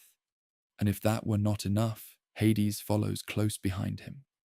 The two together are given authority over a quarter of the earth, to kill with sword and famine and plague and the wild animals of the earth. We have been building to this moment through three seals, and now we arrive at it. The fourth horseman, the one whose name is Death itself, waiting for us in the chapter ahead. There are moments in ancient literature where a single phrase carries so much weight that everything around it seems to go quiet. In Revelation chapter 6, verse 8, we reach one of those moments. The Lamb has opened the fourth seal. One of the four living creatures has called out, "Come." And John looks, and he sees a horse. And the color of that horse is unlike any of the others. The Greek word is chloros. We might instinctively translate it as pale, or white, or grey. But chloros in Greek carries a specific and unmistakable shade.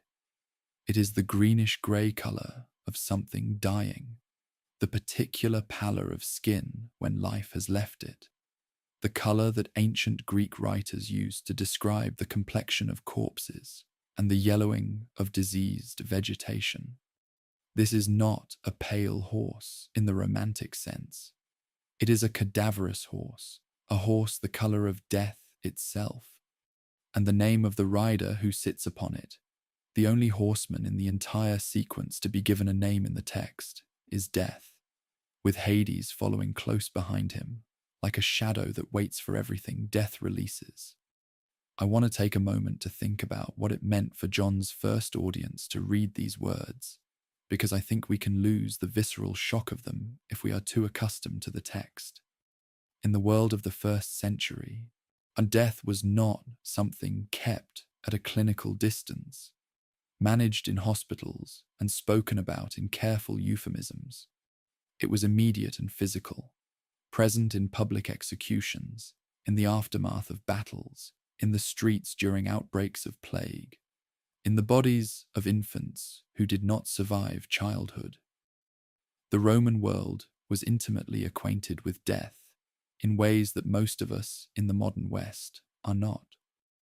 So when John sees a rider named Death on a horse the color of a corpse, his readers did not need to stretch their imagination.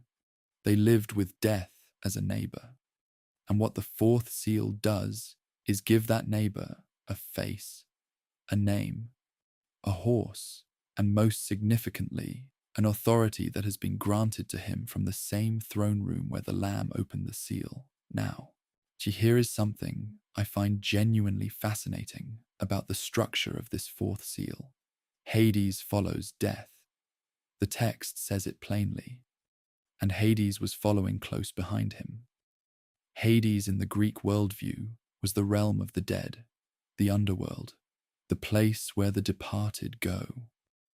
In the Jewish tradition, the parallel concept was Sheol, the shadowy realm beneath the earth where the dead dwell. But in Revelation, Hades appears not as a place, but as a personified force, a companion to death, collecting what death leaves behind. These two, Death and Hades, will appear together again later in Revelation, in chapter 20, verse 14, where both are thrown into the lake of fire. That later verse is significant because it tells us that even Death and Hades are not eternal in John's vision.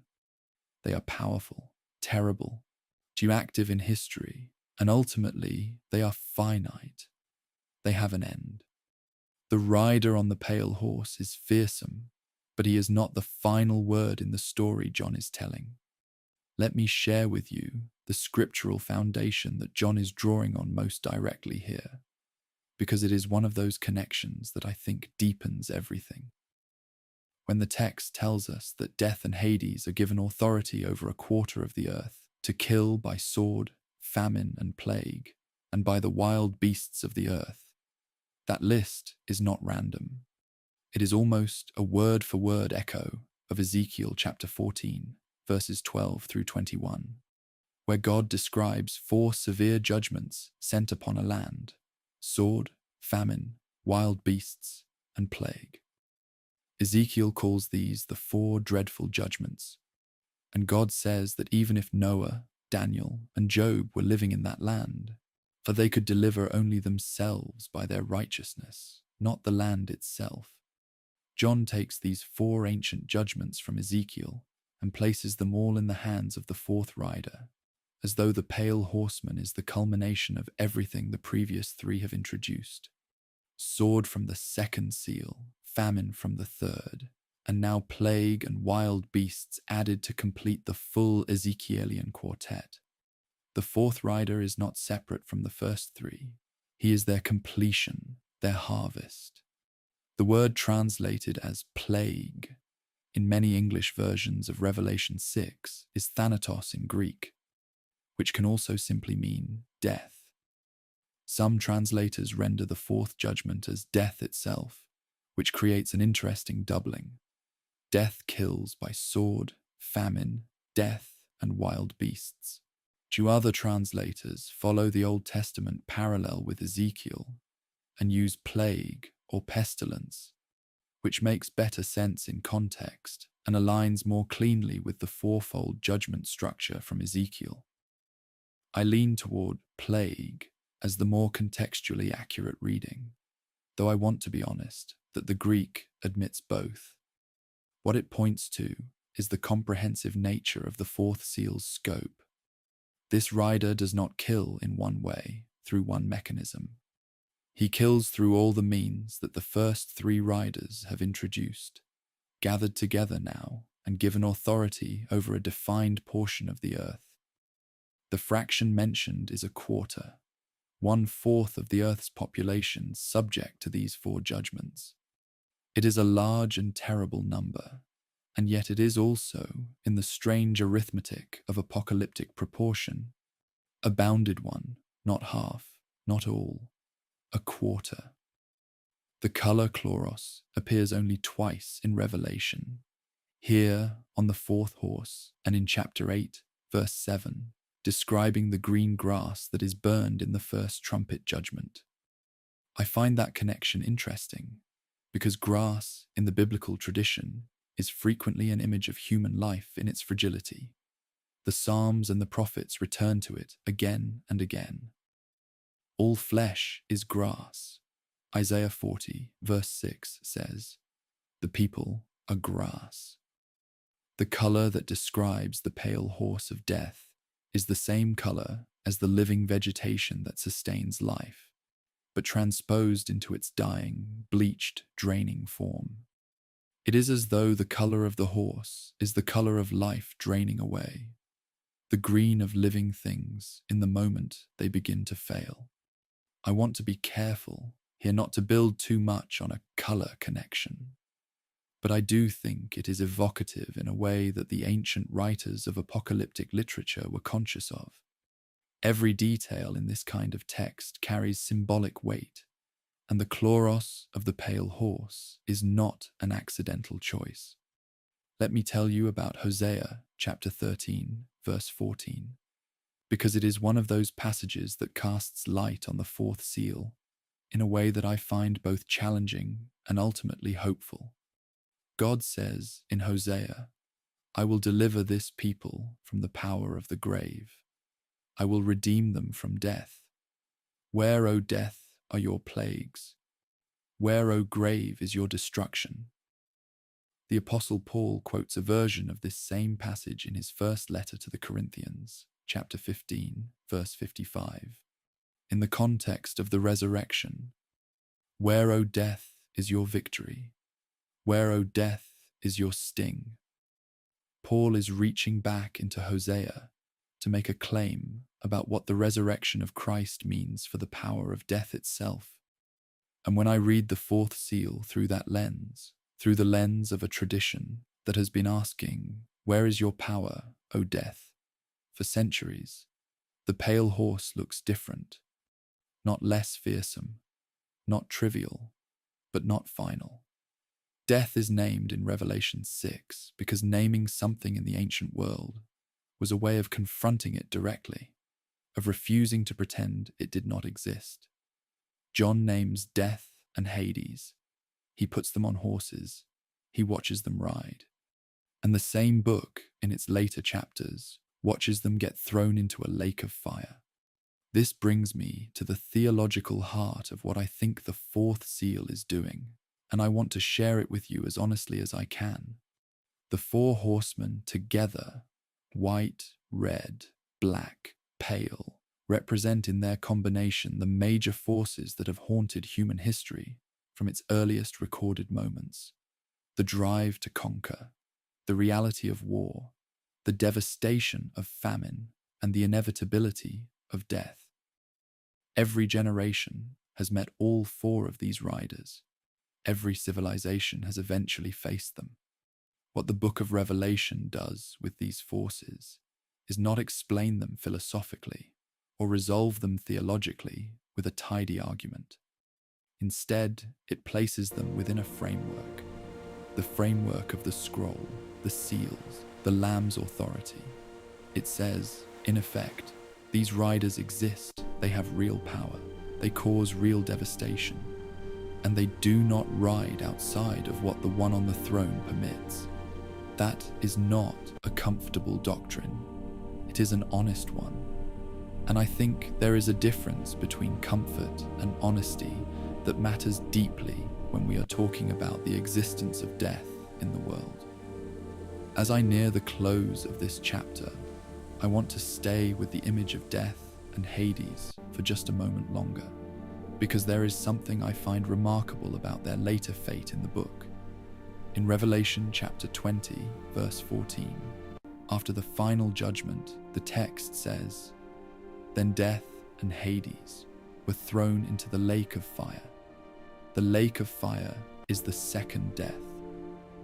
The rider on the pale horse, this personified force given authority over a quarter of the earth, ends up thrown into the same fire as everything else that opposes the final restoration of all things.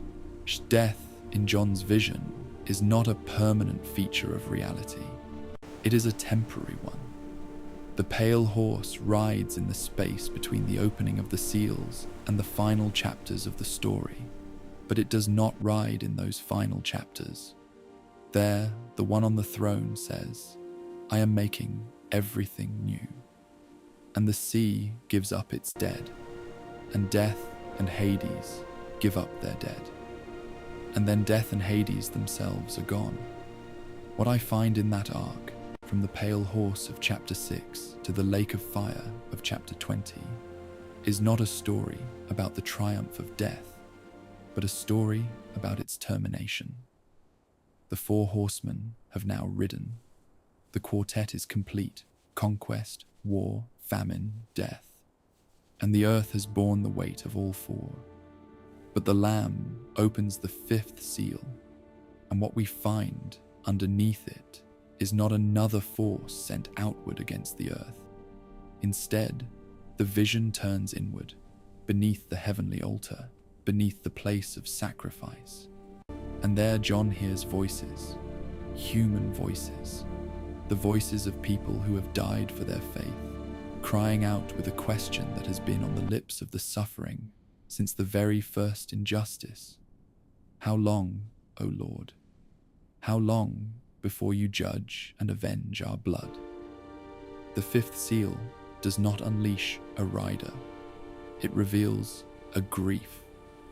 And the answer given to that grief is one of the most tender and most challenging moments in the entire book, waiting for us now in the chapter ahead.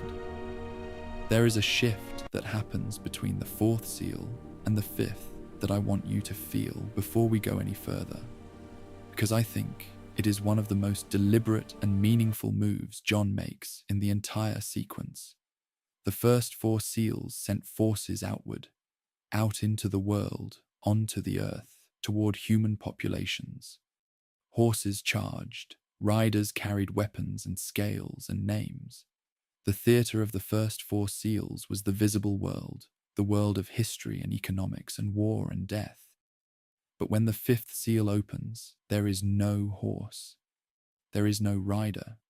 There is no outward movement at all. Instead, the vision pulls inward, beneath the heavenly altar. And what John finds there is not a force of judgment, but a community of the dead. He finds people. And the first thing he hears from them is not a report, not a proclamation, not a declaration of triumph. It is a cry, a question that has been pressing against human hearts since the first person was ever killed for doing what was right.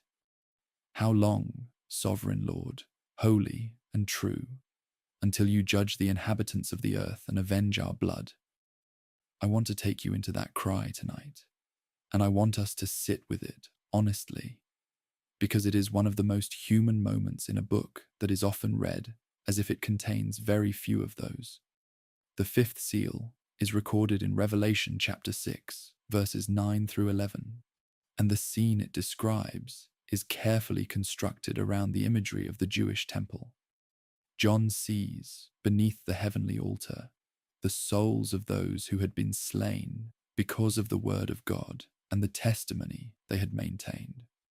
The altar in the Jerusalem temple was the place of sacrifice, and at its base, according to the law in Leviticus chapter 4, verse 7, the blood of the sacrificial animal was to be poured. The blood was not incidental to the sacrifice. It was the substance of it, the life offered, the death acknowledged. By placing the souls of the martyrs beneath the altar, John is saying something profound through image rather than argument. These deaths were sacrificial. These people who were killed for their faith did not die randomly or pointlessly. In the architectural language of the heavenly sanctuary, their lives were offered at the altar. Their blood, like the blood of the sacrifice, poured at its base. This is a dignifying reframing of what Rome or any persecuting power intended as simple execution. What the empire meant as disposal, heaven receives as sacrifice.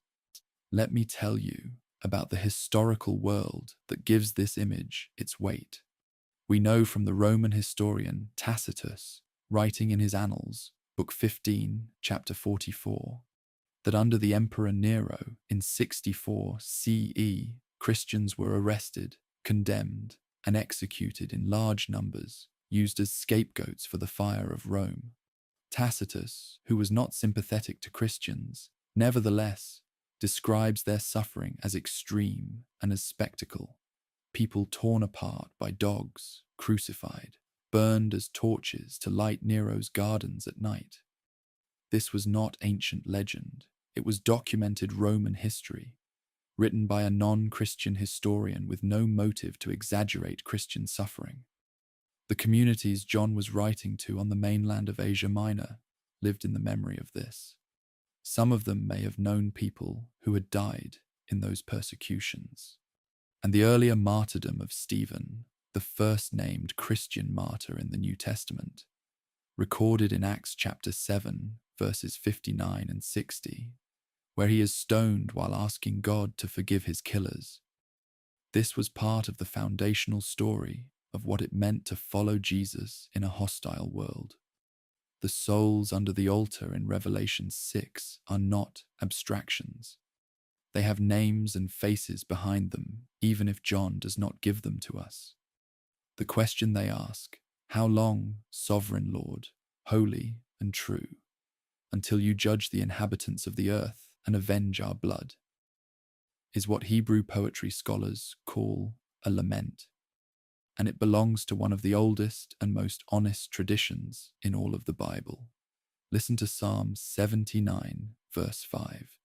How long, Lord, will you be angry forever? And Psalm 94, verse 3. How long, Lord, will the wicked, how long will the wicked be jubilant? The phrase, how long, in the context of lament, is not a loss of faith. It is faith speaking under pressure. Faith that believes God is just, precisely because it is crying out that justice has not yet appeared. The souls under the altar are not apostates who have given up. They are people who believe deeply enough in divine justice to demand it. And I find something deeply human and deeply moving in that.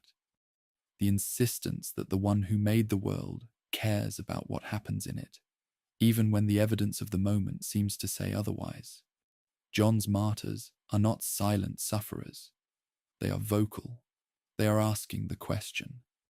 Now here is the response they receive, and I want to read it to you carefully because it is both comforting and genuinely challenging. Each of them is given a white robe, the symbol in Revelation of purity and of those who have been made clean. And they are told to wait a little longer until the full number of their fellow servants, their brothers and sisters, were killed just as they had been. I want to be honest that this answer has troubled careful readers across many centuries, and I think that is the right response to it. The martyrs are told to wait. They are told that more deaths like theirs are coming.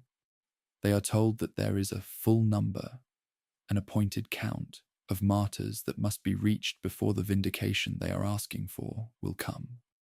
This is not an easy thing to hear, and it is not meant to be.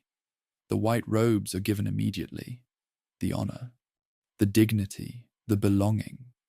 But the timing of justice is not given to them to control. It is held in the hands of the sovereign Lord they are crying out to.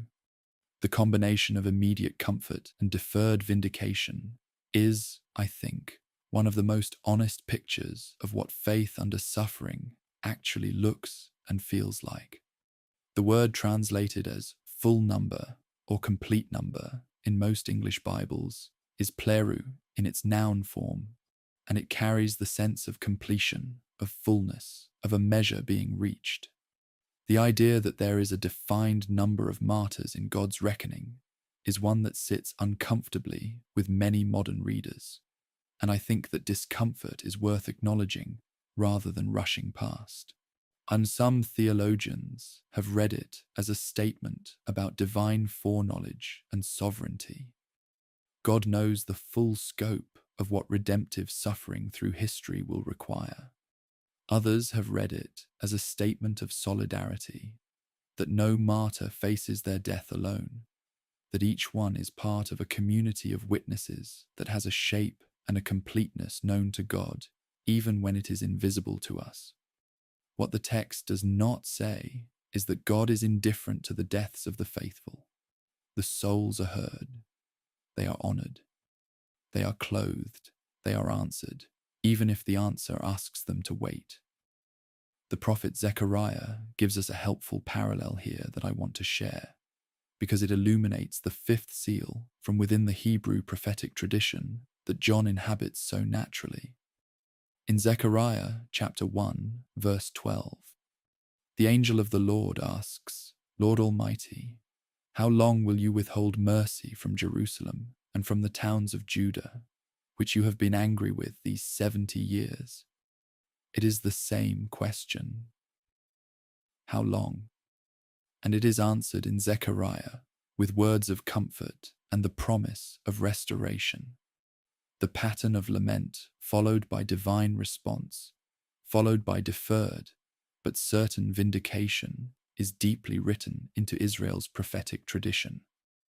John's martyrs are not saying something new. They are saying the oldest prayer of the suffering, and they are saying it now from beneath the heavenly altar, having crossed through death into the presence of the one they are addressing. What strikes me about that location is its intimacy. They are not crying from far away. They are crying from beneath the altar of the one they are asking. Distance is not the problem. The answer, when it comes, will not have to travel far. I want to say something about Stephen here, because I think his story illuminates the fifth seal in a way that is worth pausing over. In Acts chapter 7, Stephen, the first named Christian martyr, is being stoned to death by a crowd when he looks up and says, I see heaven open and the Son of Man standing at the right hand of God. The heavens open for him. He sees the throne. And his dying words in verse 60 are, Lord, do not hold this sin against them.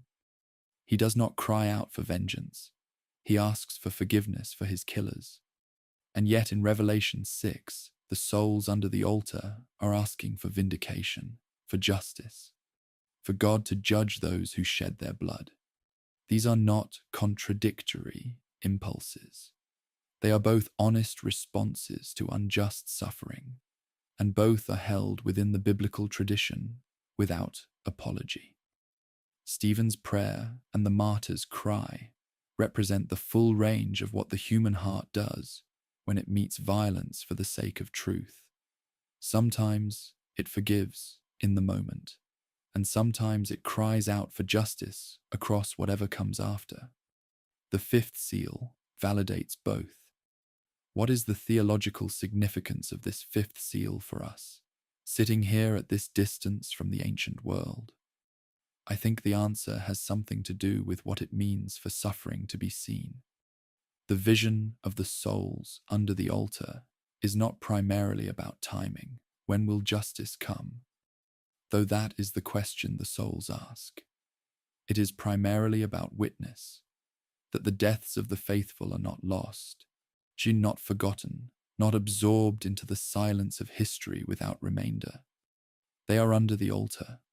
They are clothed in white. They are heard. In a world where many forms of suffering go unacknowledged, where the deaths of the vulnerable are swallowed by the indifference of the powerful, The fifth seal insists on a different accounting. Heaven keeps a record that earth would prefer to ignore. The sovereign Lord that the martyrs address is sovereign precisely because his awareness and his justice are not limited by the boundaries of what human power chooses to notice or remember. As we approach the close of this chapter, I want you to carry the image of white robes with you. These robes, given immediately to the martyrs, appear again and again throughout Revelation as the garment of those who belong to the Lamb, the sign of what has been done for them, not what they have done for themselves. And here, given to the souls under the altar in the very moment of their crying out, before their vindication is accomplished, they are a kind of answer in themselves, not the full answer, not the final resolution, but the assurance that they are known, that they are clothed, that they belong to someone who has not forgotten them. I find great tenderness in that. The white robe does not silence the how long. It accompanies it. It says, "You are heard, you are held, and the rest is coming." The fifth seal closes with that quiet dignity of white robes and the patient command to wait a little longer. And then the Lamb opens the sixth seal, and everything changes with a violence of a completely different kind. Not war and not famine and not death by sword, but the cosmos itself beginning to come apart. The sun turns black, the moon runs red, the stars fall from the sky like figs shaken from a tree. The mountains move from their places, and every king and general and wealthy man on earth runs for the caves and begs the mountains to fall on them. We have been building toward this moment through 5 seals, and now we arrive at the one that shakes not just the earth, but the heavens themselves, waiting for us in the chapter ahead. If you have been settling into the rhythm of this story, moving through the seals at the measured pace of someone who understands that the most important things deserve time and space and care, I want you to take a slow breath here, because the sixth seal is not slow. It does not arrive with the deliberate weight of scales or the cold precision of a named rider. It arrives like an earthquake arrives, with no warning, no courteous announcement, no opportunity to prepare. Revelation chapter 6, verse 12 begins simply, "I watched as he opened the sixth seal," and then the text releases, in rapid succession, one of the most extraordinary catalogues of cosmic disruption in all of ancient literature. A great earthquake, the sun turning black as sackcloth made of goat hair, the full moon becoming like blood, the stars of the sky falling to earth like unripe figs, dropping from a tree shaken by a strong wind, the heavens receding like a scroll being rolled up, every mountain and island removed from its place. It is not one event. It is everything, all at once. The entire familiar architecture of the visible universe coming undone. I want to walk you through this carefully, because there is more here than spectacle, and the ancient tradition behind these images is richer and more intentional than a first reading might suggest. The imagery John reaches for in this passage is not invented. It is drawn directly from the deep well of Old Testament prophetic literature, and I think hearing those sources helps us understand what John is doing. In the 13th chapter of Isaiah, verses 9 and 10, the prophet describes the judgment of Babylon in terms that will sound very familiar. The stars of heaven and their constellations will not show their light. The rising sun will be darkened, and the moon will not give its light. Isaiah is describing the fall of a great empire, Babylon, using the language of cosmic collapse, the dimming of the celestial lights. In the prophet Joel, chapter 2, verses 30 and 31, we read, "I will show wonders in the heavens and on the earth, blood and fire and billows of smoke. the sun will be turned to darkness and the moon to blood before the coming of the great and dreadful day of the Lord. And the Apostle Peter, on the day of Pentecost, quotes this exact passage from Joel in Acts chapter 2, verses 17 through 20, applying it to what was happening in his own present moment. The cosmic imagery is not new with John. It belongs to a centuries-long prophetic tradition in which the language of sun and moon and stars signals divine judgment on earthly powers, a genre convention, not necessarily a meteorological forecast. This is the moment where I want to be very clear about something, because I think one of the most common misreadings of the sixth seal is a failure to understand what kind of literature we are working with. When Isaiah describes the fall of Babylon using the language of stars going dark and the sun failing to give its light, the Babylonian Empire fell. But the stars did not actually go out. The language is apocalyptic, which means it uses cosmic imagery to describe events of ultimate, world-changing significance. This is a recognized and well-documented literary convention in ancient Jewish and early Christian writing. Scholars like G.K. Beale and Richard Bauckham have written extensively about how this imagery functions, not as literal meteorological prediction, but as the inherited symbolic language of divine judgment, drawn from the prophets and deployed to communicate that something of ultimate reality is being described. This does not mean the events are not real. It means the language is doing the work that symbolic language does, expressing what literal description cannot fully contain. When the sixth seal describes the sun turning black and the moon turning to blood, it is saying something about the scale and ultimacy of divine judgment that a simple description of physical events could not convey. Now, having said that, let me tell you what the text describes next, because it is striking in a different way from the cosmic imagery. After the heavens collapse and the mountains move, John watches as every category of human society takes cover: the kings of the earth, the princes, the generals, the rich, the mighty, every slave, every free person. They all hide in caves and among the rocks of the mountains, and they call out to the mountains and the rocks, "Fall on us and hide us from the face of him who sits on the throne and from the wrath of the Lamb. For the great day of their wrath has come, and who can withstand it?" Think about that list for a moment.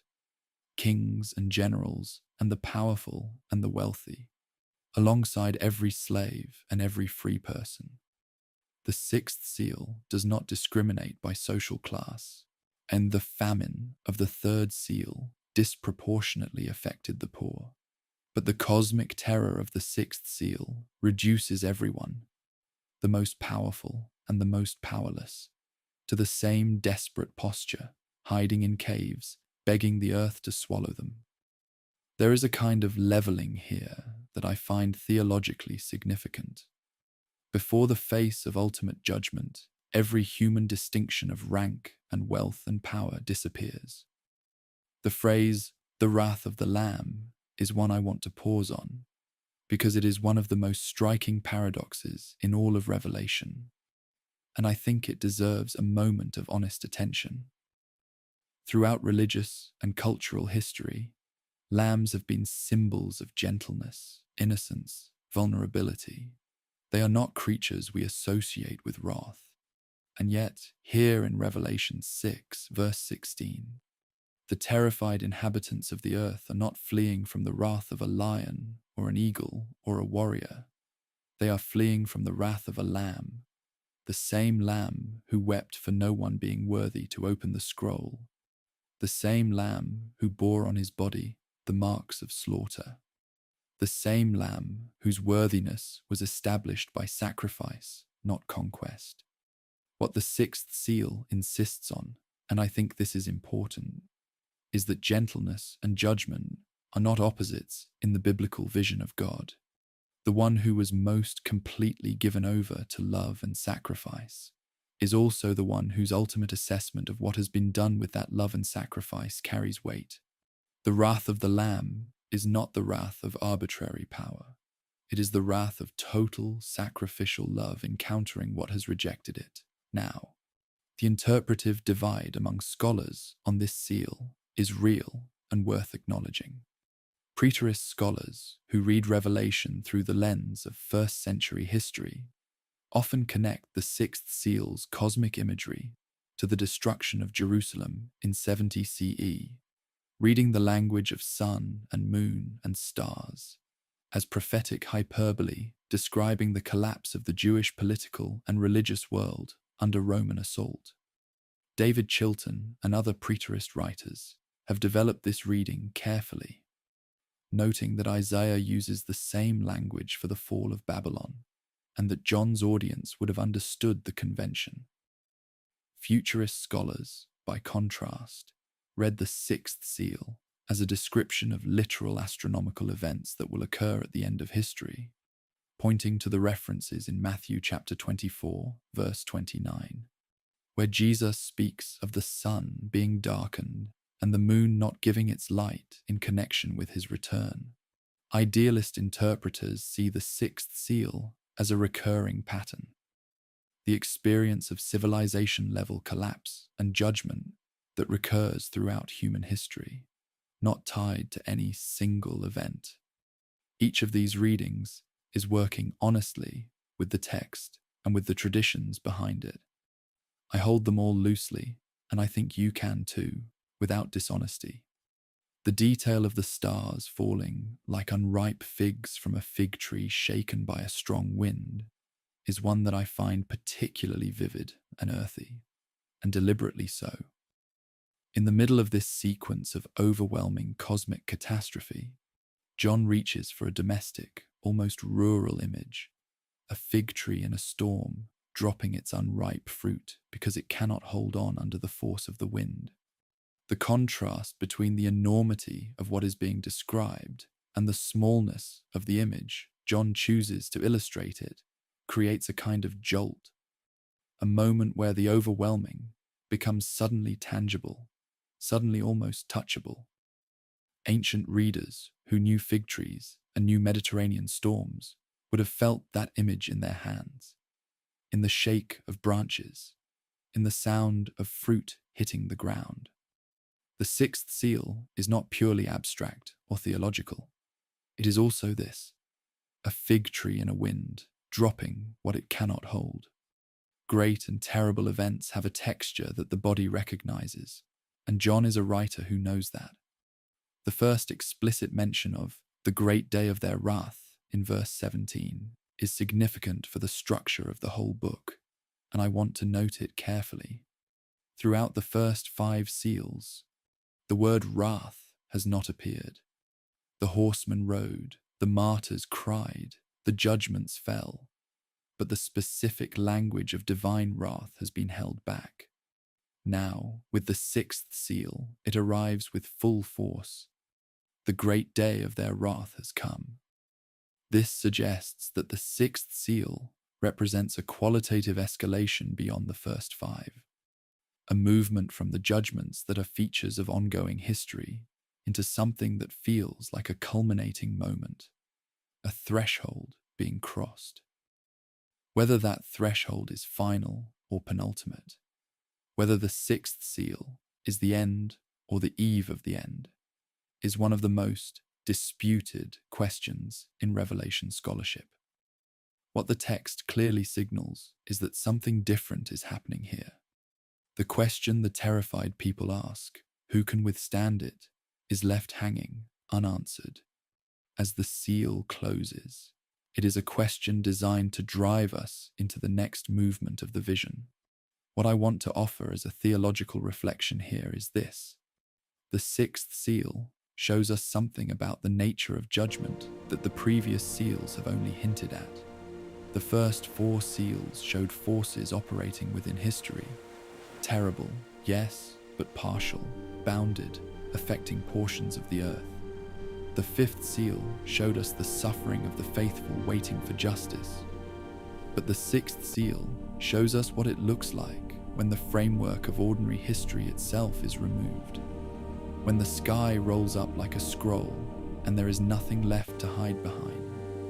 Every human stratagem for avoiding accountability, every social structure that insulates the powerful from consequences, every geography of comfort that lets us avoid looking at what we have done, all of it is gone in the sixth seal. Mountains and islands move. There is nowhere to go. What I hear in that vision is not sadism, not a God who enjoys the terror of the terrified.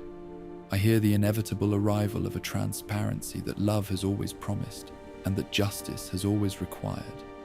The Lamb who was slain is also, finally, the Lamb whose assessment of everything cannot be evaded. As we close this chapter, I want you to hold the image of the two groups we have seen in the sixth seal, side by side, the terrified inhabitants of the earth, hiding in caves and begging mountains to fall on them, and the martyrs we met in the fifth seal, clothed in white robes, crying out beneath the altar. Both groups are waiting. Both groups are asking questions. The terrified are asking the mountains to cover them. The martyrs are asking God to vindicate them. The contrast could not be more complete.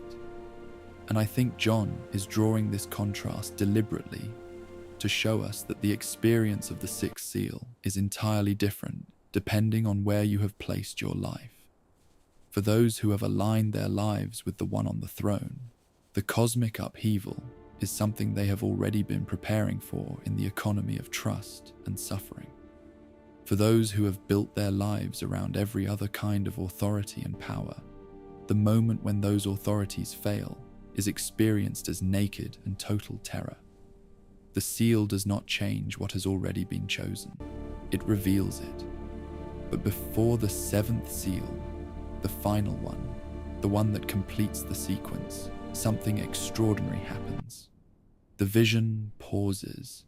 History holds its breath. An angel appears with a seal of the living God and cries out to four other angels who are holding back the four winds of the earth. Do not harm the land or the sea or the trees until we put a seal on the foreheads of the servants of our God. What follows is an interlude between the sixth and seventh seals, a pause in the judgment sequence to show us something that matters as much as the judgments themselves. Who is being protected? Who is being marked? Who belongs to the one whose wrath the mountains cannot hide them from?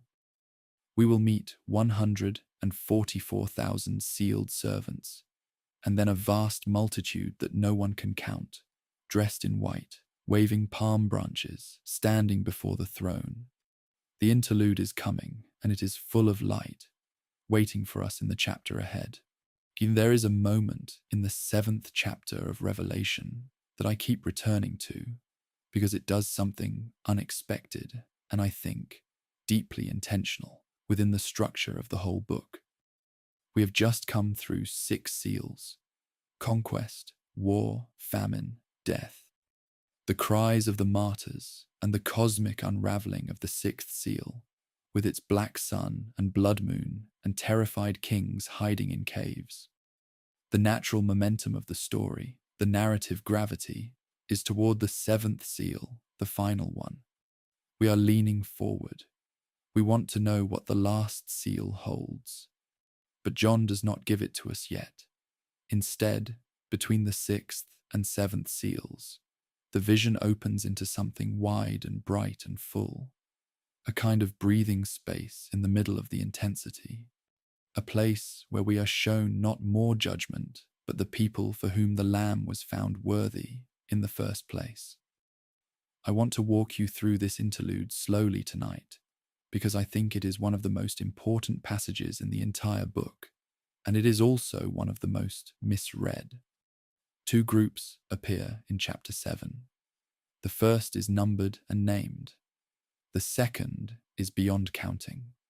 Together, they tell us something essential about how God sees and keeps those who belong to the Lamb. The chapter opens in Revelation 7, verses 1 through 3, with a vision of 4 angels standing at the 4 corners of the earth, holding back the 4 winds so that no wind blows on the land, sea, or any tree.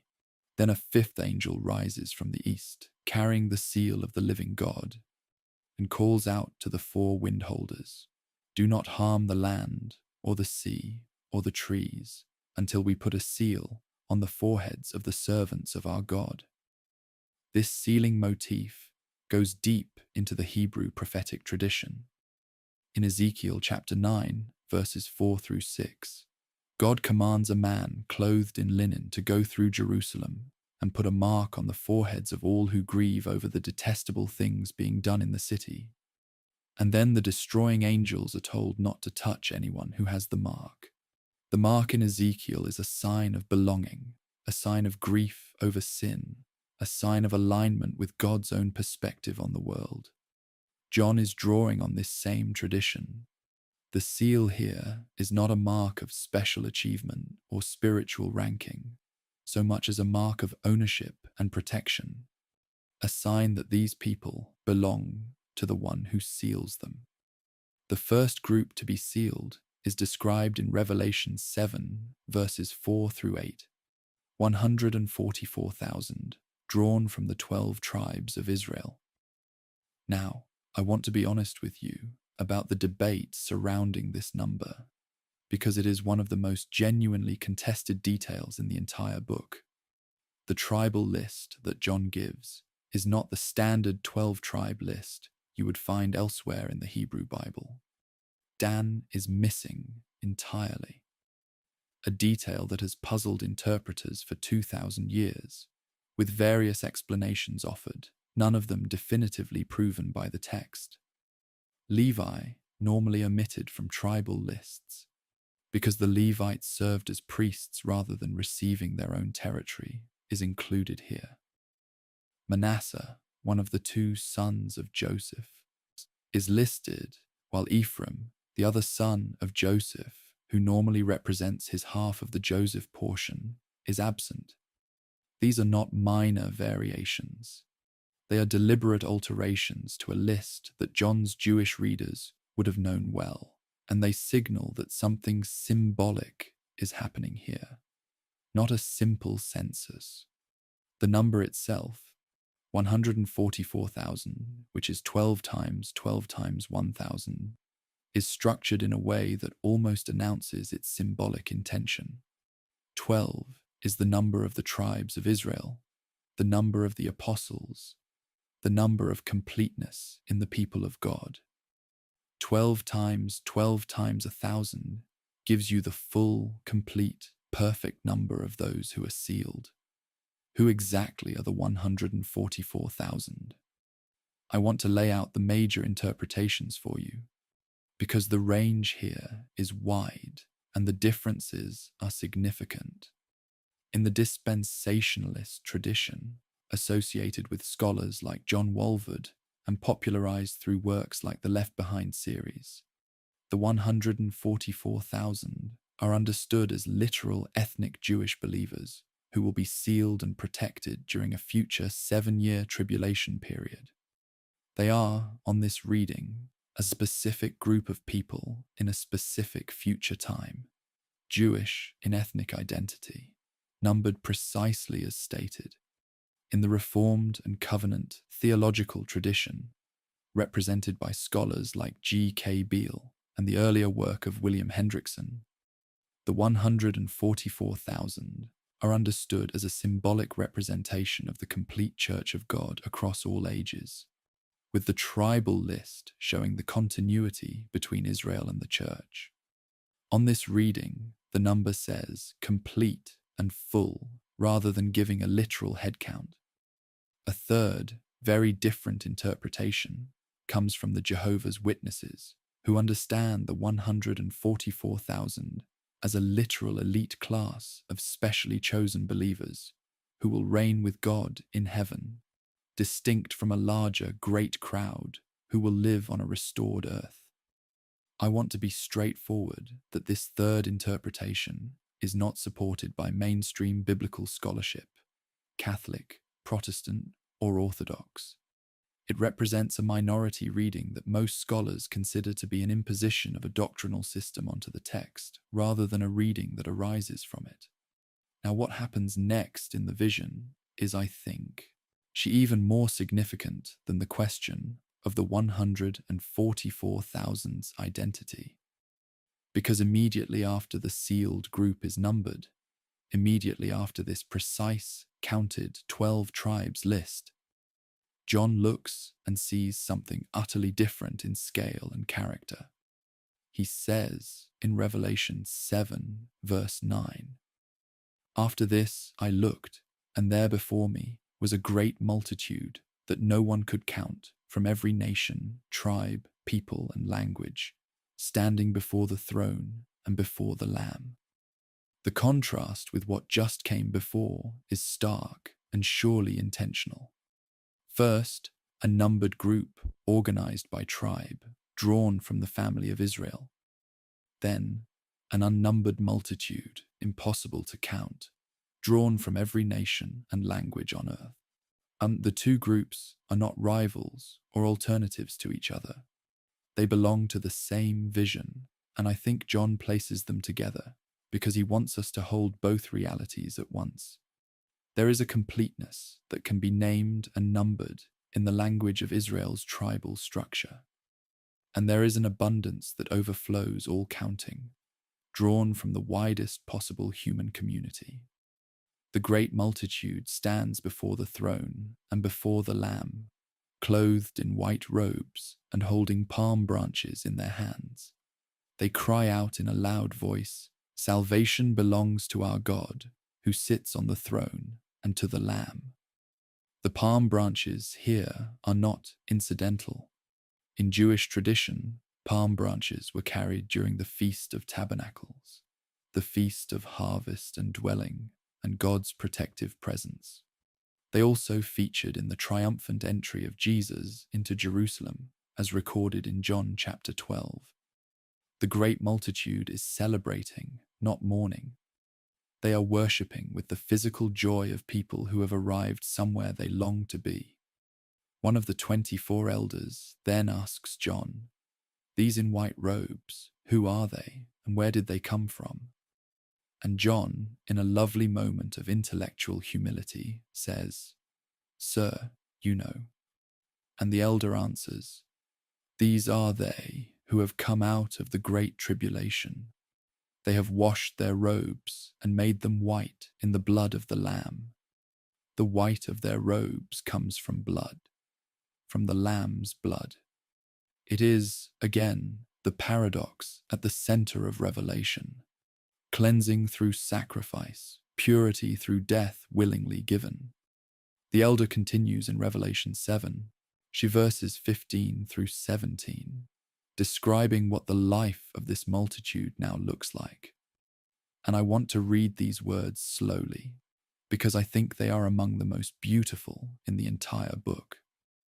They are before the throne of God and serve him day and night in his temple, and he who sits on the throne will shelter them with his presence.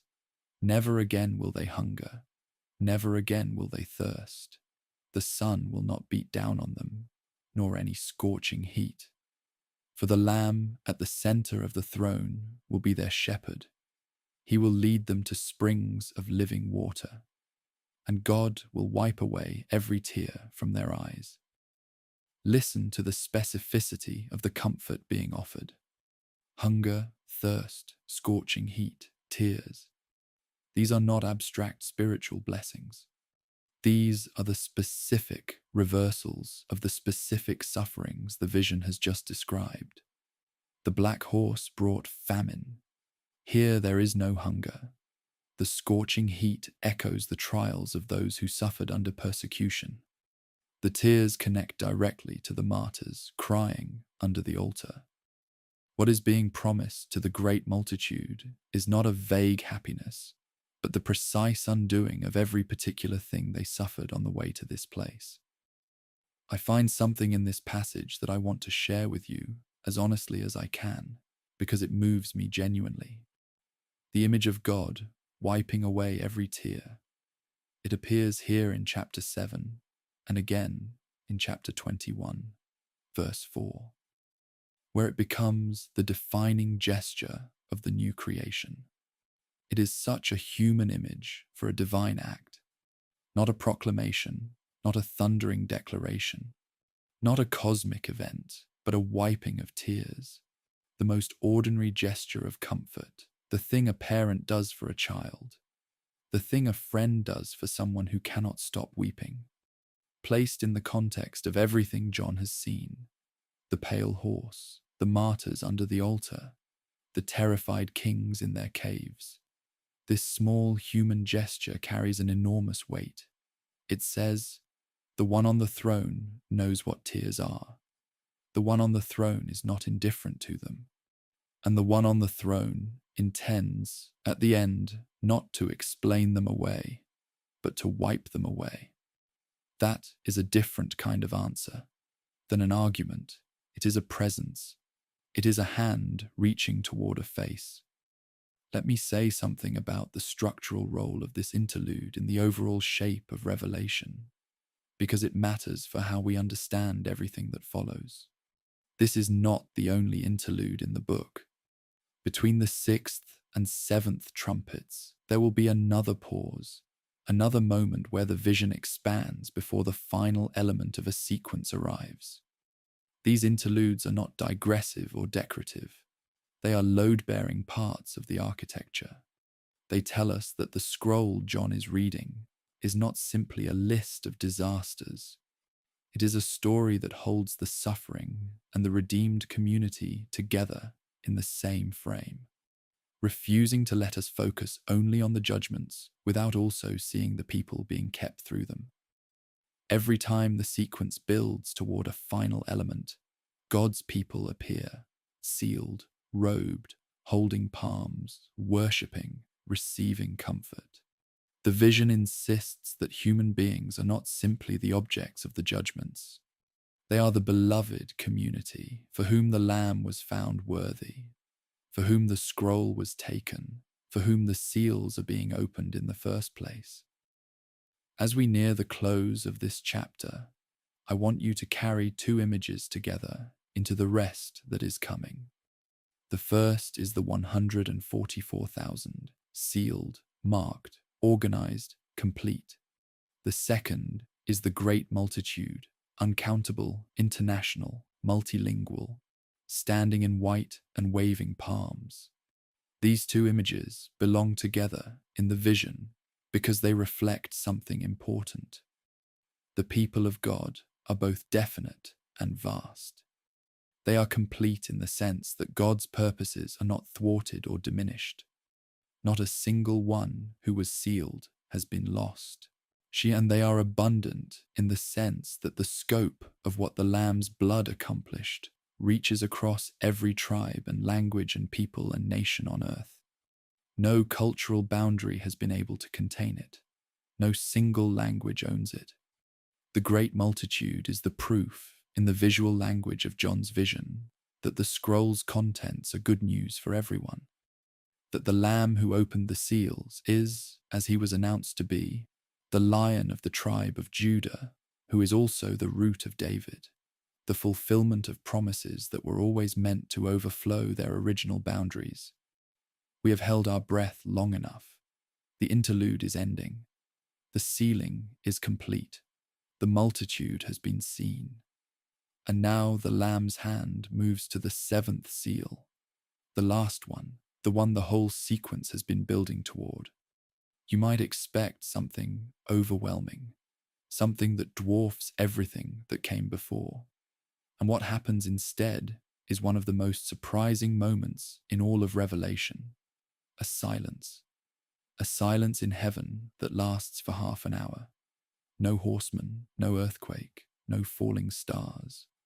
Just an absolute, total quiet descending on the throne room that has been filled throughout this whole vision with the unceasing song of the 4 living creatures. When heaven goes silent, we will find out why.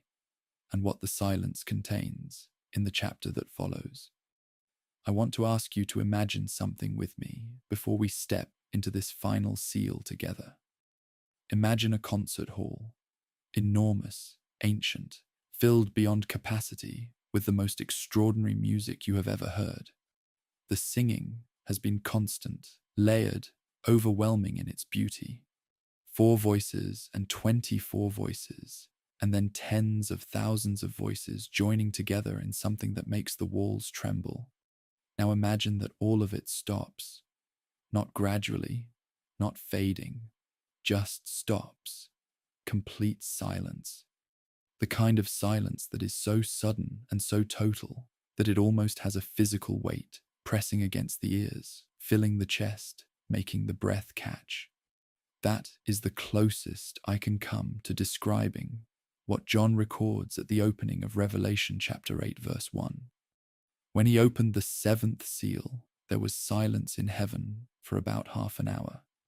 After everything we have been through together, the horsemen, the martyrs, the cosmic unraveling of the 6th seal, the palm-waving multitude, this is what the 7th seal contains. Not thunder, not armies, not catastrophe, silence. And I want to tell you why I think that silence is one of the most powerful moments in the entire book. The silence is not empty.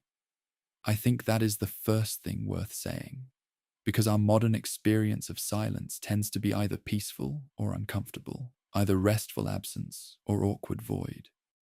In the biblical world, silence before a divine act carried specific and recognized meaning. The prophet Zechariah writes in chapter 2, verse 13, "Be still before the Lord, all mankind, because he has roused himself from his holy dwelling." The prophet Habakkuk in chapter 2, verse 20 says, "The Lord is in his holy temple. Let all the earth be silent before him." And Zephaniah in chapter 1, verse 7 commands, "Be silent before the sovereign Lord, for the day of the Lord is near." In each of these prophetic texts, silence is not the absence of significance. It is the posture of a creation that has recognized something ultimate is about to happen, something so momentous that all ordinary speech and sound must cease. The silence in heaven at the opening of the 7th seal belongs to this tradition. It is not a pause in the story. It is the story for half an hour, the whole created order holding its breath before the final movement of God's purposes begins to unfold.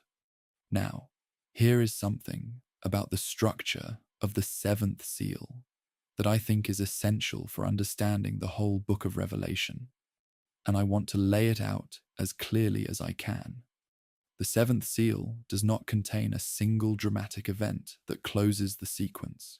Instead, what the 7th seal contains is the next sequence entirely.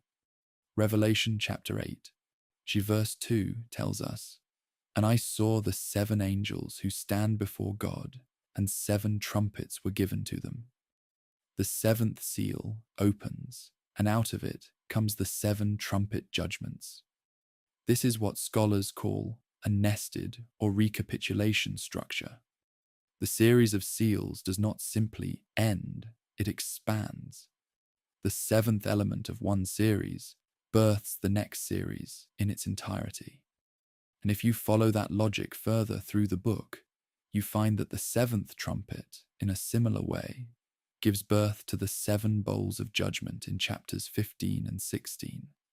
The seals contain the trumpets, and the trumpets contain the bowls, like a set of nested structures, each one opening into the next, each series covering the same ground with increasing intensity and clarity.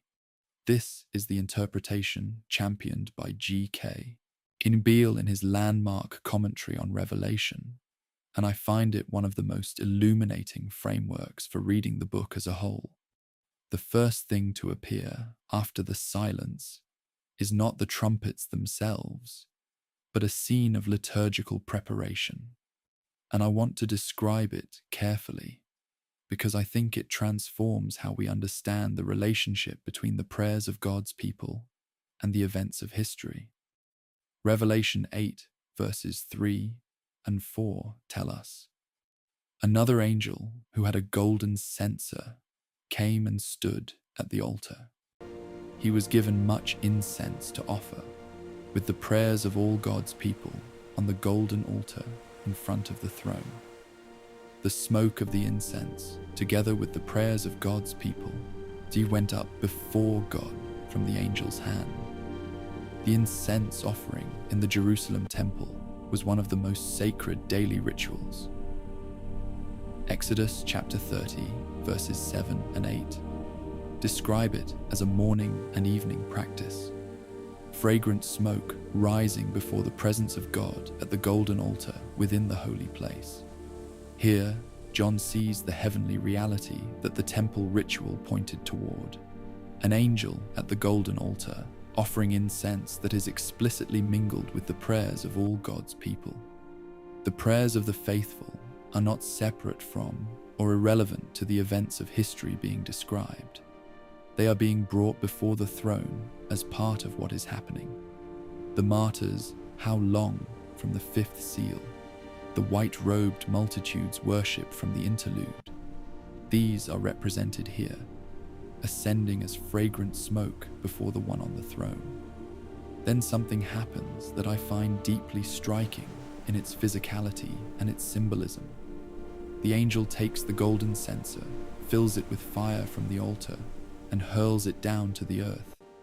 And the text says, "And there came peals of thunder, rumblings, flashes of lightning, and an earthquake."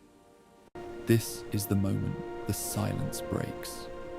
Not with a voice, not with an announcement, not with a rider on a horse, but with a censer full of altar fire thrown to the earth, and the cosmos responding with thunder and lightning and earthquake. The prayers that went up in incense come back down as fire. What was offered to heaven from below returns to earth from above, but transformed, intensified, now carrying the weight of divine response. I find this image extraordinary in what it says about prayer. In John's vision, the prayers of the saints and the judgments of God are not disconnected. The prayers go up, the fire comes down. They are part of the same movement. The faithful crying out, "How long?" in the fifth seal. The angel gathering those prayers with incense in the 8th chapter. And then the fire of divine response breaking the silence and initiating everything that follows. The half hour of silence itself deserves more attention than it usually gets, and I want to give it a moment here. The early church fathers noticed this detail and wrote about it with genuine theological seriousness. Origen of Alexandria in the 3rd century reflected on the silence as a moment of profound divine deliberation, the pause before a decision of ultimate weight. Victorinus of Petau, writing his commentary on Revelation around 260 CE, understood the silence as representing the Sabbath rest of creation before the final renewal, an interval of holy quiet between what has been and what is about to begin. I do not think we are meant to land definitively on one of these readings and close the question. What I think the half hour of silence does within the experience of reading or hearing the text is create exactly the effect it describes. A moment where the reader, too, holds still. After the relentless motion of the horseman, after the cries and the cosmic terror, after the beautiful relief of the interlude, this silence asks something of the listener. It asks for stillness. And what I find in that request is a kind of grace. The vision, knowing that human beings need a moment of absolute quiet before they can absorb what comes next. What strikes me theologically about the whole structure of the 7th seal is how it refuses to give us the kind of dramatic climax that the 6 seals seem to be building toward. We have been ascending in intensity, each seal more overwhelming than the last. And the natural human expectation is for the seventh to be the most dramatic of all. Instead, we get silence, and then liturgy, and then a censer thrown to the earth. The climax, it turns out, is not a spectacle. It is a prayer being answered. It is incense rising and fire descending. It is the quiet of the throne room before the next movement begins. And I think that says something important about how the book of Revelation understands divine action in the world, not primarily as overwhelming spectacle imposed from outside, but as response to the prayers and the suffering and the faithfulness of the people who belong to the Lamb. The silence is not absence, it is listening, and the fire that follows is not arbitrary. It rises from the same altar where the prayers were offered. There is one more dimension of the seventh seal I want to share before we step back and look at the whole picture. The thunder, the rumblings, the lightning, and the earthquake that accompany the angel casting the censer to earth. This exact combination of phenomena appears at several key moments in Revelation. It appears at the end of chapter 4, emanating from the throne itself. It will appear again at the end of the trumpet series, and again at the end of the bowl series. Scholars who have mapped this pattern notice that these phenomena function as a kind of divine signature, marking the moments in the vision where heaven and earth are in most direct contact, where what is happening in the visible world is most explicitly connected to what has been happening in the throne room. The thunder and lightning and earthquake are not decorative. They are the sound of the boundary between heaven and earth becoming thin. And at the seventh seal, that thinning is so complete that fire from the heavenly altar falls directly to the earth. The barrier between what is prayed and what happens has been, in this moment, fully crossed. As we gather the threads of this 11th chapter together, I want to offer a reflection on what the seventh seal means within the arc of the whole story we have been following. We began, in the first chapter, with a man alone on a windswept island, keeping his Sunday worship and hearing a voice like a trumpet. We moved into the throne room, where we saw the Lamb found worthy to open the scroll no one else could touch. We watched 6 seals open in succession: conquest, war, famine, death, the martyr's cry, cosmic terror. We rested in the interlude with the sealed multitude and the great crowd waving palms. And now we are here, in the silence of the 7th seal, watching a golden censer being filled with prayers and fire and hurled toward the earth. What I see in that sequence is not a God who is distant from human suffering, releasing chaos from a safe remove. I see a God who has been listening through every horseman, every lament, every white robe given to the dead, and whose response, when it comes, incorporates the prayers of the suffering into the very means of its arrival. The incense and the fire are not separate. They are the same act, seen from both ends. This chapter brings us to a place of genuine pause, and I mean that in both the narrative sense and the personal one. The 7th seal opens into the 7 trumpets, which open eventually into the 7 bowls, and the whole structure of Revelation's middle section is contained within the single act of the Lamb opening this final seal. But before we follow that structure further outward, I want us to step back in the next chapter and look at something that we have been inside all this time without fully naming: the architecture of the book itself, the way the seals, trumpets, and bowls relate to each other, the different schools of interpretation that have shaped how every reader across 20 centuries has approached this text. We have been living inside the interpretation as we have walked through the seals together.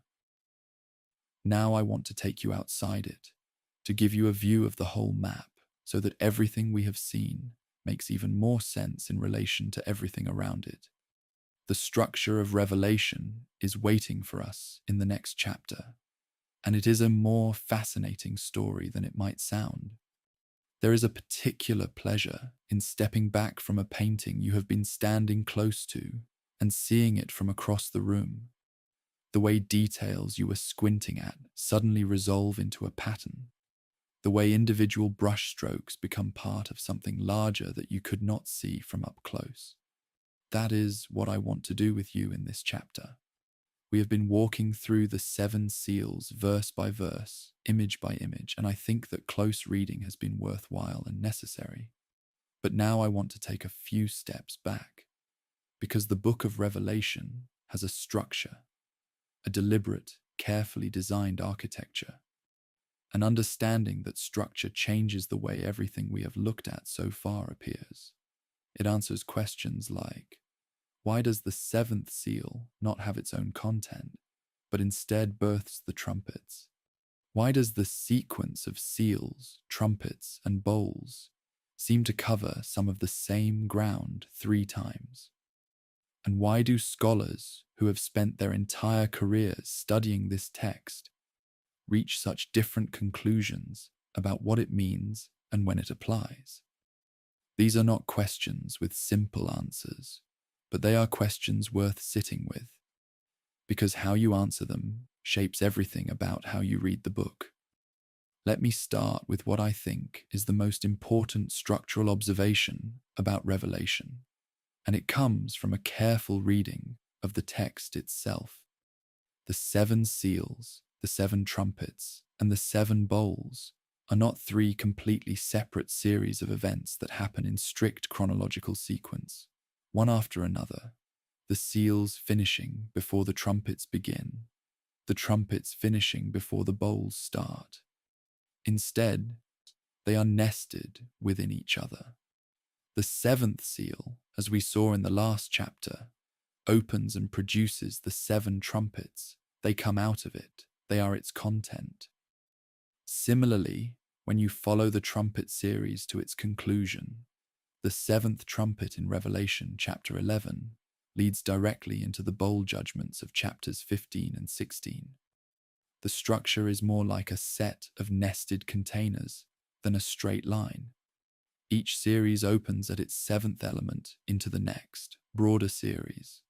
Scholars like G.K. Beale, in his comprehensive commentary on Revelation, published by Eerdmans in 1999, and William Hendrickson in his earlier work, More Than Conquerors, have described this as a recapitulation structure, meaning the 3 series cover the same period of history from different angles and with increasing intensity, rather than describing 3 chronologically sequential periods.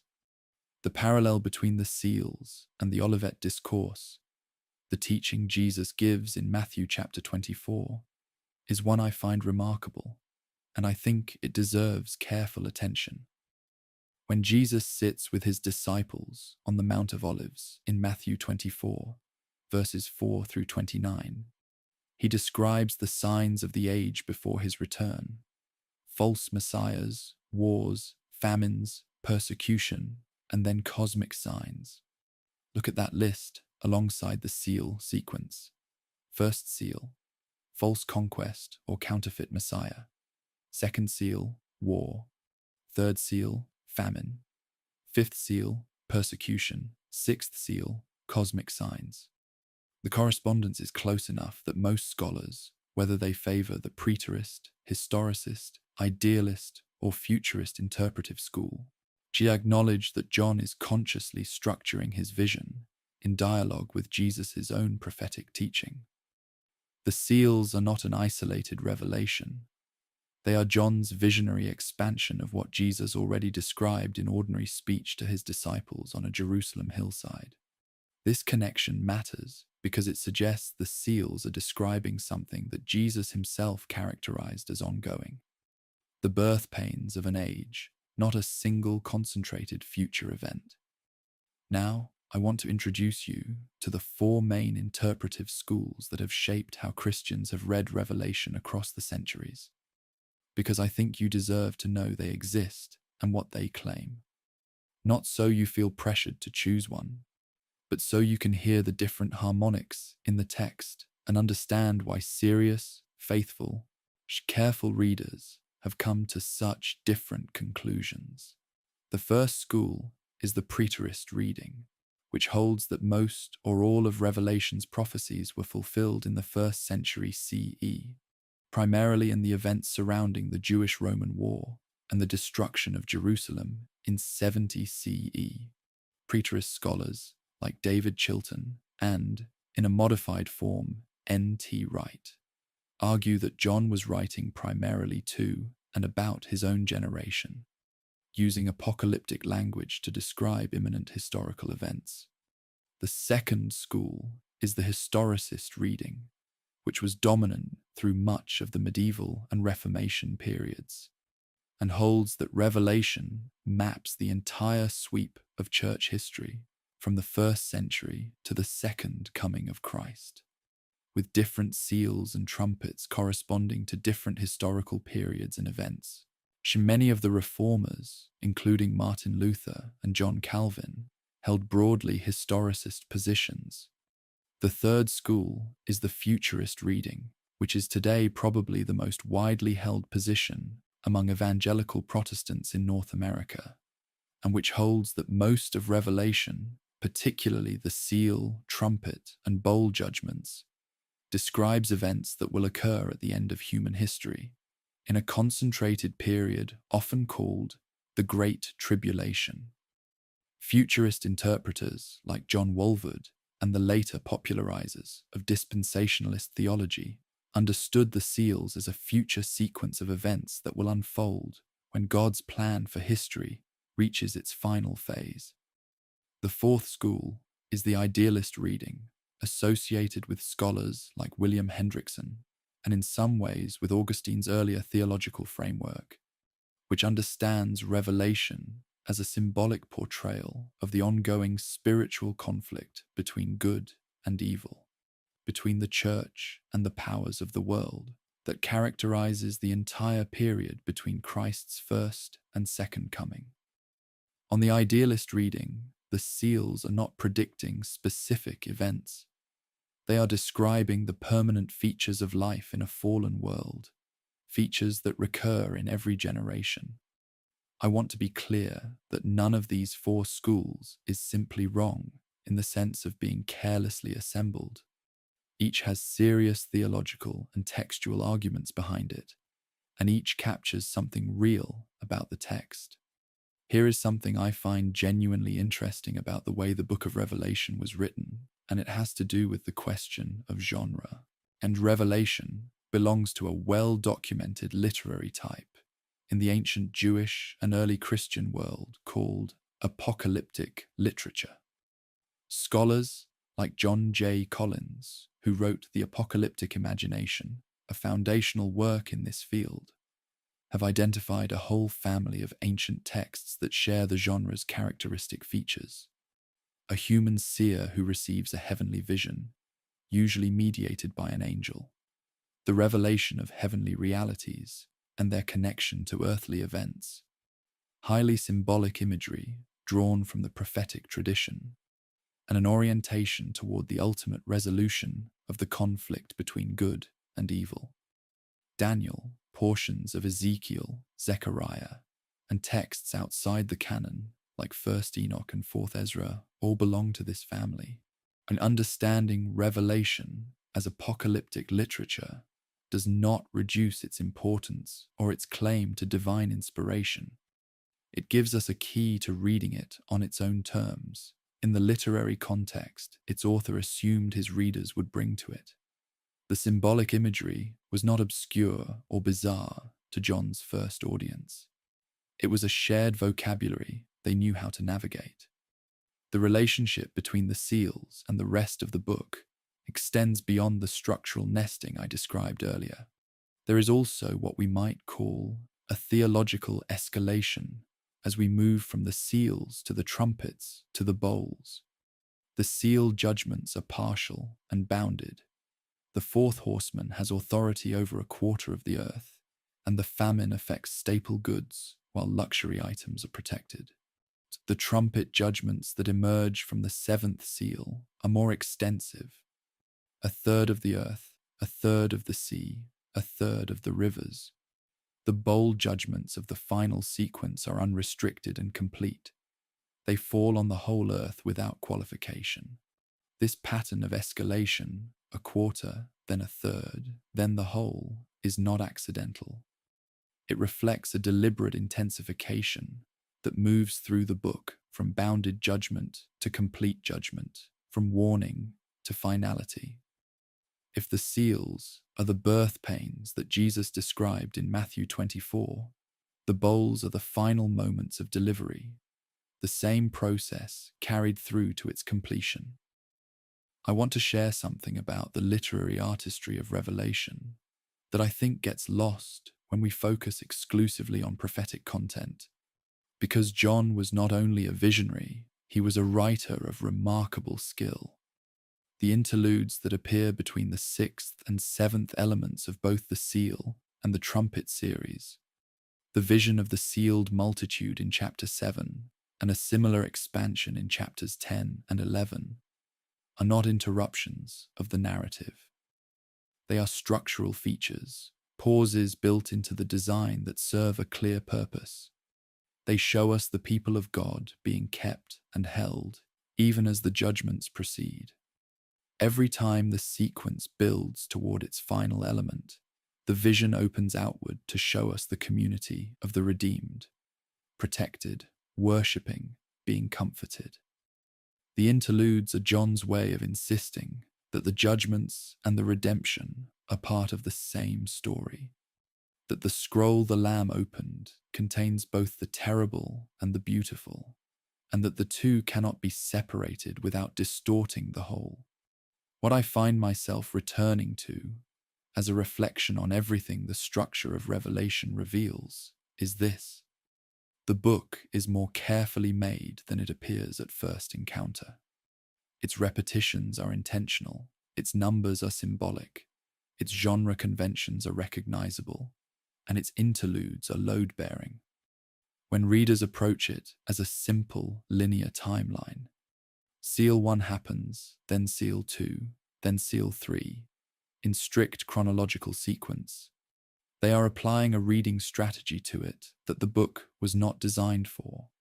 When readers approach it as pure symbol with no historical reference, beautiful imagery that means anything and therefore nothing, they are flattening it in the other direction. The most honest reading, I think, holds both. This is a real vision given to a real man in a real historical situation, using the real symbolic vocabulary of his tradition to say things about real events and real ultimate realities that ordinary language could not adequately contain. The structure helps us see that the book is doing all of those things at once.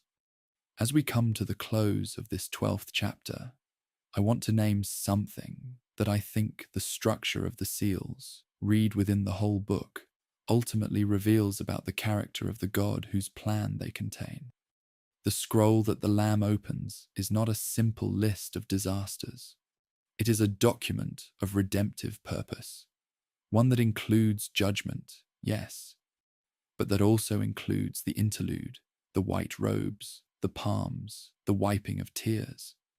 The 7 seals together show us a world in which conquest and war and famine and death are real and present and terrible, and also a world in which they do not have the final word. The structure of the book places the throne at the beginning and at the end, with all the seals and trumpets and bowls in between. What starts in the throne room in chapter 4 and what the Lamb takes up in chapter 5 does not lose its connection to that throne, no matter how far it travels through the terrible middle of the story. The last chapter of Revelation ends not with a seal or a judgment, but with a river of life and a tree whose leaves are for the healing of the nations. The structure was always moving there, even when the pale horse was riding. In the next chapter, we are going to step further back still, further back than the book of Revelation itself, further back even than the New Testament, to look at the ancient tradition of Jewish apocalypticism from which John's vision grew. We are going to look at Daniel and Ezekiel and the non-canonical texts like 1st Enoch and 4th Ezra. And we are going to try to understand what John was reading, what world of imagery he was saturated in, what vocabulary he inherited before he ever wrote a word of his own.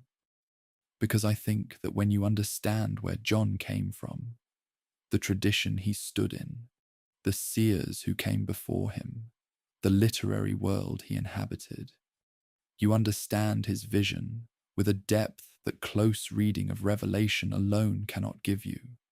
That world is ancient and strange and beautiful, and it is waiting for us in the chapter ahead.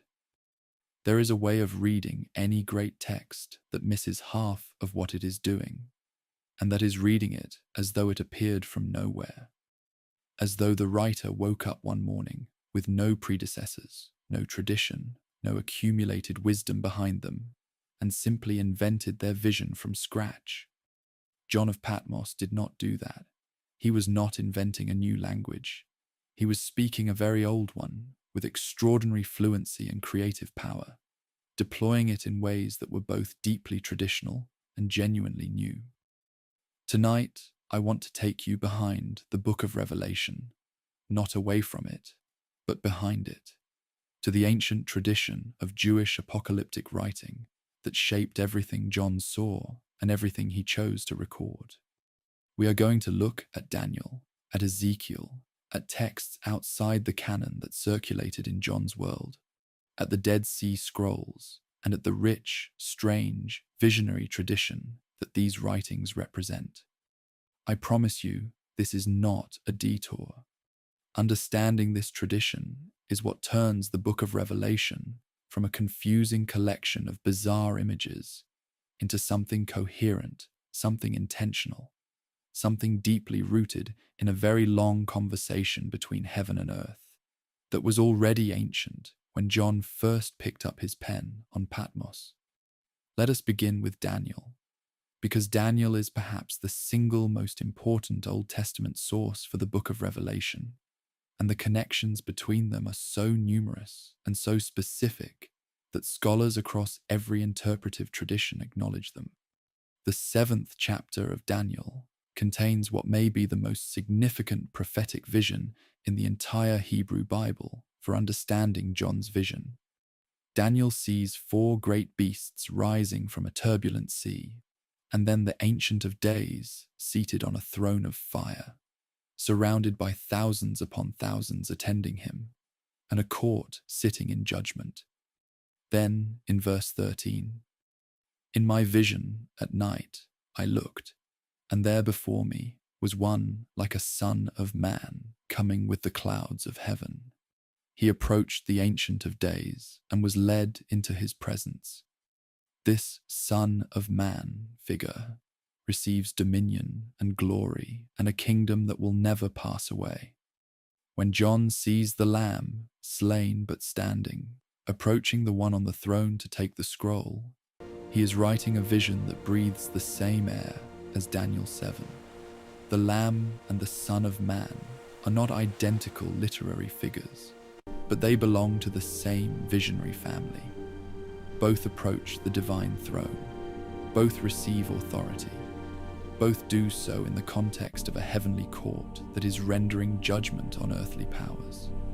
Daniel chapter 12 gives us another thread that runs directly into Revelation. The chapter opens with Michael standing up, described as the great prince who protects Daniel's people, and it promises a time of unprecedented distress, followed by deliverance for those whose names are written in a book. Then in verse 4, the angel tells Daniel, "But you, Daniel, roll up and seal the words of the scroll until the time of the end." And at the end of the chapter, in verse 9, "Go your way, Daniel, because the words are closed up and sealed until the time of the end." Daniel is told to seal his scroll. John, in Revelation 22, verse 10, is told the exact opposite. "Do not seal up the words of the prophecy of this scroll, because the time is near." The unsealing of John's vision is the counterpart to the sealing of Daniel's. John is writing at the moment that Daniel was told to wait for. When the Lamb takes the 7-sealed scroll and opens it, he is opening what Daniel was told to close.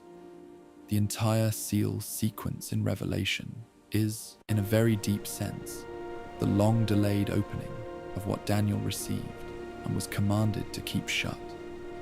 Now let me introduce you to a text that is not in your Protestant or Catholic Bible, but that was deeply present in the world John inhabited, genre, and that I think enriches our understanding of the throne room and the sealed scroll in ways that deserve honest acknowledgement. The book of 1st Enoch is an ancient Jewish text, portions of which were composed as early as the 3rd century BCE, and others as late as the 1st century CE. It was not accepted into the Jewish biblical canon or the Christian biblical canon as we have received it, with the important exception of the Ethiopian Orthodox Church, which includes it in its scriptural canon to this day. But it was widely read and valued in the Second Temple period. And here is how we know that with confidence.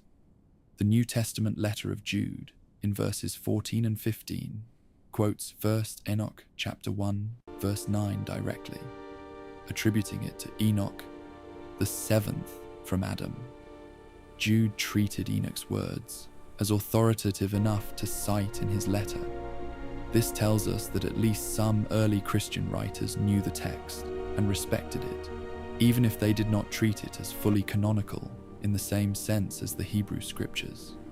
1st Enoch chapter 14 describes a heavenly throne vision that will sound strikingly familiar after everything we have explored together. Enoch is brought before a great house of crystal, with a floor of fire and a ceiling of lightning and rushing stars, and within it a second greater house with a throne of crystal from which rivers of fire pour out. The one seated on the throne has an appearance too bright to look at directly. It is not identical to John's vision, but it breathes the same air. It reaches for the same images: crystal, fire, the overwhelming luminosity, a throne that defines the center of everything.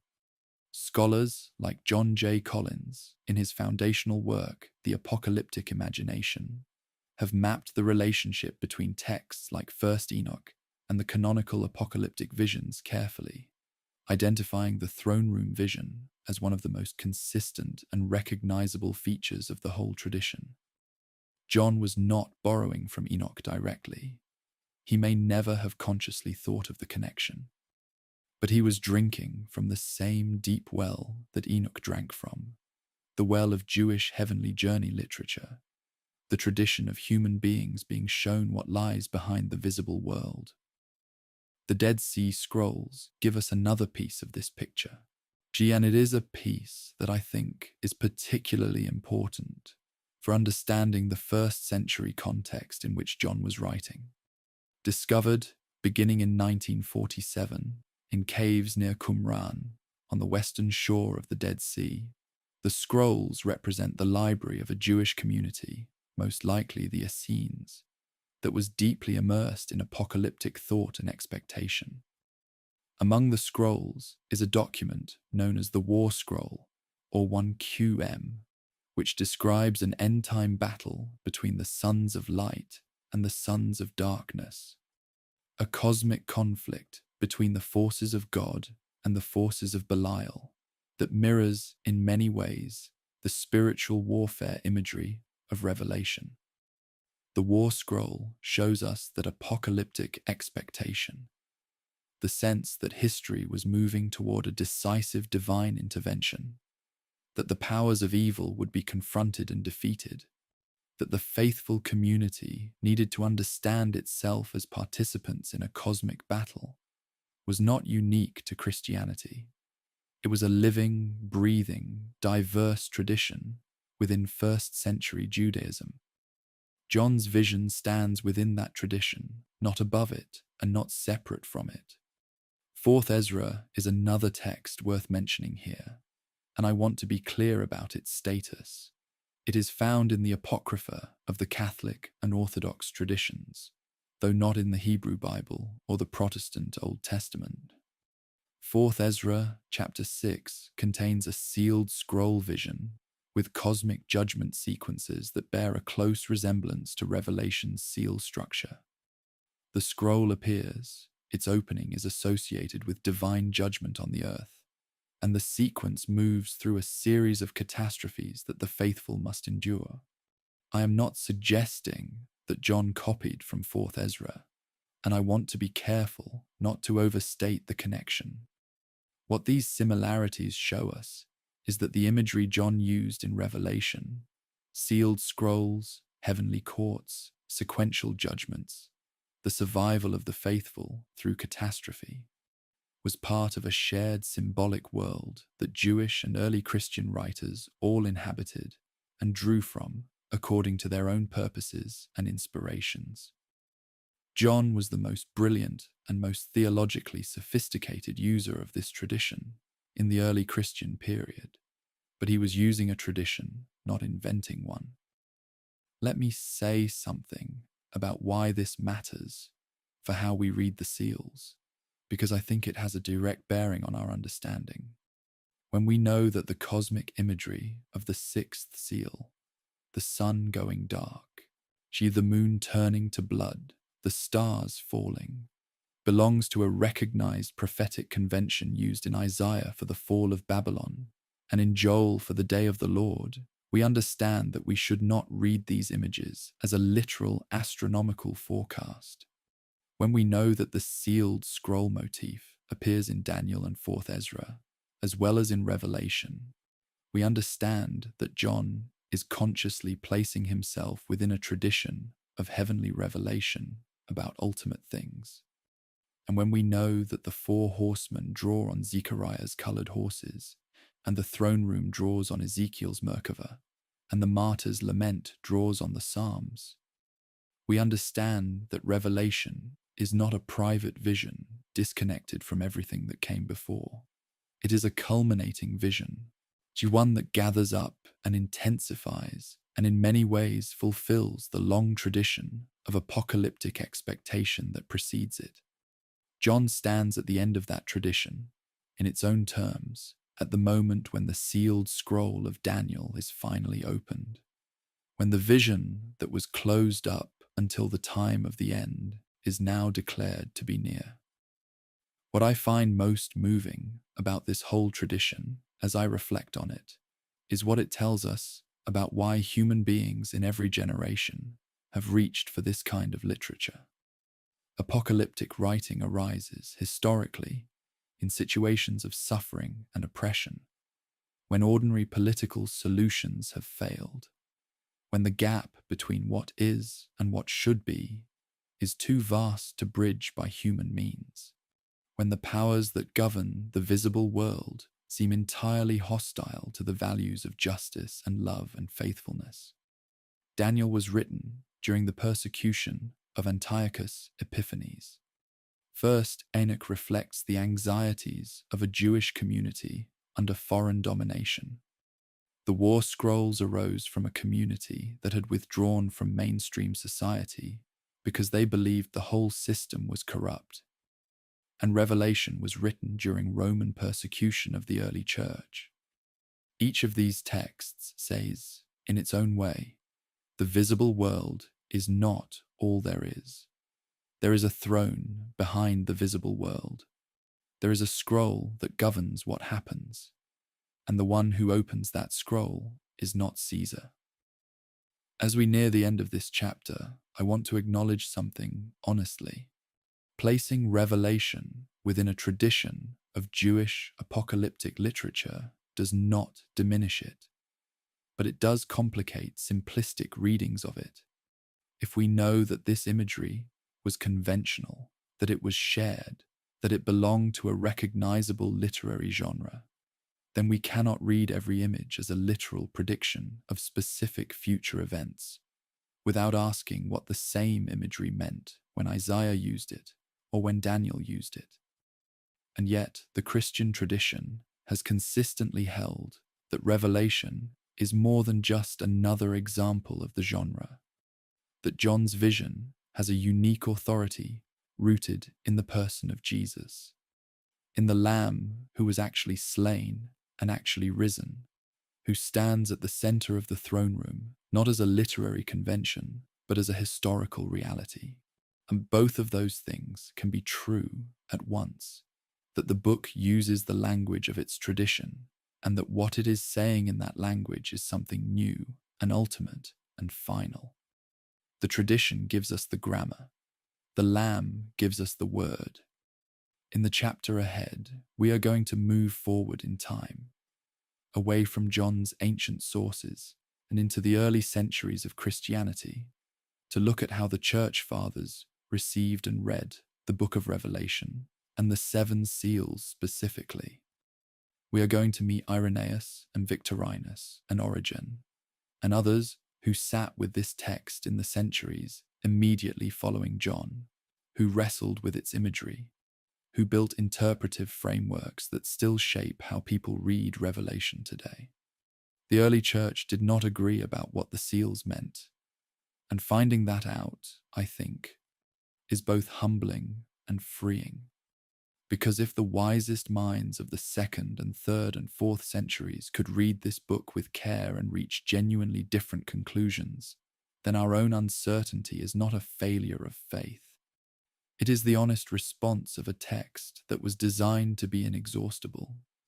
I want to take you somewhere quieter tonight, not into the roar of cosmic catastrophe or the blazing light of the heavenly throne room, but into something more like a library, or perhaps a monastery scriptorium where the light is low and the air smells of ink and old parchment, and someone is bent over a scroll, reading very carefully. The early Christian thinkers who first received the book of Revelation and tried to understand what it meant were not reading it from a distance of 2,000 years, with the benefit of centuries of scholarly commentary. They were reading it as something recent, something urgent, something whose author was in some cases still remembered by living people. And what I find remarkable, genuinely surprising, if I am honest, is how quickly and how thoroughly they disagreed about what it meant. The diversity of interpretation that we might imagine is a modern problem, a product of our fragmented age, was present almost from the beginning. And understanding how these earliest readers approached the seals, what they argued about, and where they converged, gives us something valuable, a sense of the range of honest response that the text itself seems designed to produce. Let us begin with Irenaeus of Lyon, because he is one of the earliest Christian writers to engage seriously with Revelation's content, and because his reading has had an outsized influence on the tradition that followed him. Irenaeus was born around 130 CE and died around 202 CE, and he wrote in what is now France. Though he had deep roots in the Christian community of Asia Minor, he had heard Polycarp of Smyrna speak, and Polycarp had known the Apostle John personally. That chain of connection is astonishing to think about. Irenaeus was, in a meaningful sense, one generation removed from the communities John originally wrote to. In his major work against heresies, particularly in the 4th and 5th books, Irenaeus engages with Revelation and holds what we would today call a futurist position. He expects a literal resurrection, a literal millennium, a literal Antichrist figure who will arise in the future. His reading of the seals fits within a framework that sees Revelation as primarily predicting events yet to come. He is also among those who, as I mentioned in our earlier discussion of the first seal, understood the white horse rider as potentially a figure of positive conquest, though his interpretation here is nuanced and not simple. Victorinus of Petau, who died around 303 CE, holds a special place in the history of Revelation scholarship, because he wrote the oldest surviving complete commentary on the entire book. What makes his reading particularly interesting is the structural observation he made, that Revelation's series of seals, trumpets, and bowls do not describe three sequential periods of history, but rather recapitulate the same period from different angles. He is, in other words, an early version of what we would now call a recapitulationist interpreter, anticipating by many centuries the detailed scholarly work that G.K. Beale and others would later do. Victorinus understood the seven seals as describing the full course of history between Christ's first and second coming, not as a sequence of future events to be lined up on a calendar. He also connected the silence of the seventh seal to the Sabbath rest, the seventh day of creation, the holy quiet before renewal. I find Victorinus a fascinating figure, because his reading is in many ways more structurally sophisticated than readings produced 1,000 years after him. And yet, he is relatively unknown outside academic circles of patristic scholarship. Origen of Alexandria is perhaps the most intellectually ambitious of the early church fathers, and his approach to revelation reflects a mind that was as philosophically trained as it was scripturally formed. Born around 184 CE and dying around 253 CE, Origen was one of the most productive scholars of the ancient Christian world, writing commentaries, homilies, and theological works at a scale that is almost impossible to imagine. His approach to scripture in general, including the apocalyptic texts, tended heavily toward the allegorical. He was suspicious of overly literal readings of prophetic and visionary literature, believing that the spiritual sense of a text was always deeper and more significant than the surface level. Origen did not write a full commentary on Revelation, as far as we know, but his approach to biblical interpretation deeply influenced how later readers approached it. His De Principiis, on first principles, laid out a hermeneutical framework that prioritized the spiritual meaning of Scripture, and that framework created space for reading Revelation's seals as describing inner spiritual realities rather than external historical events. He stands at the beginning of what would become the idealist or spiritual tradition of interpretation. What I want to share with you now is something that I find both historically important and genuinely humbling. The question of whether Revelation should be in the Bible at all was not settled quickly or easily.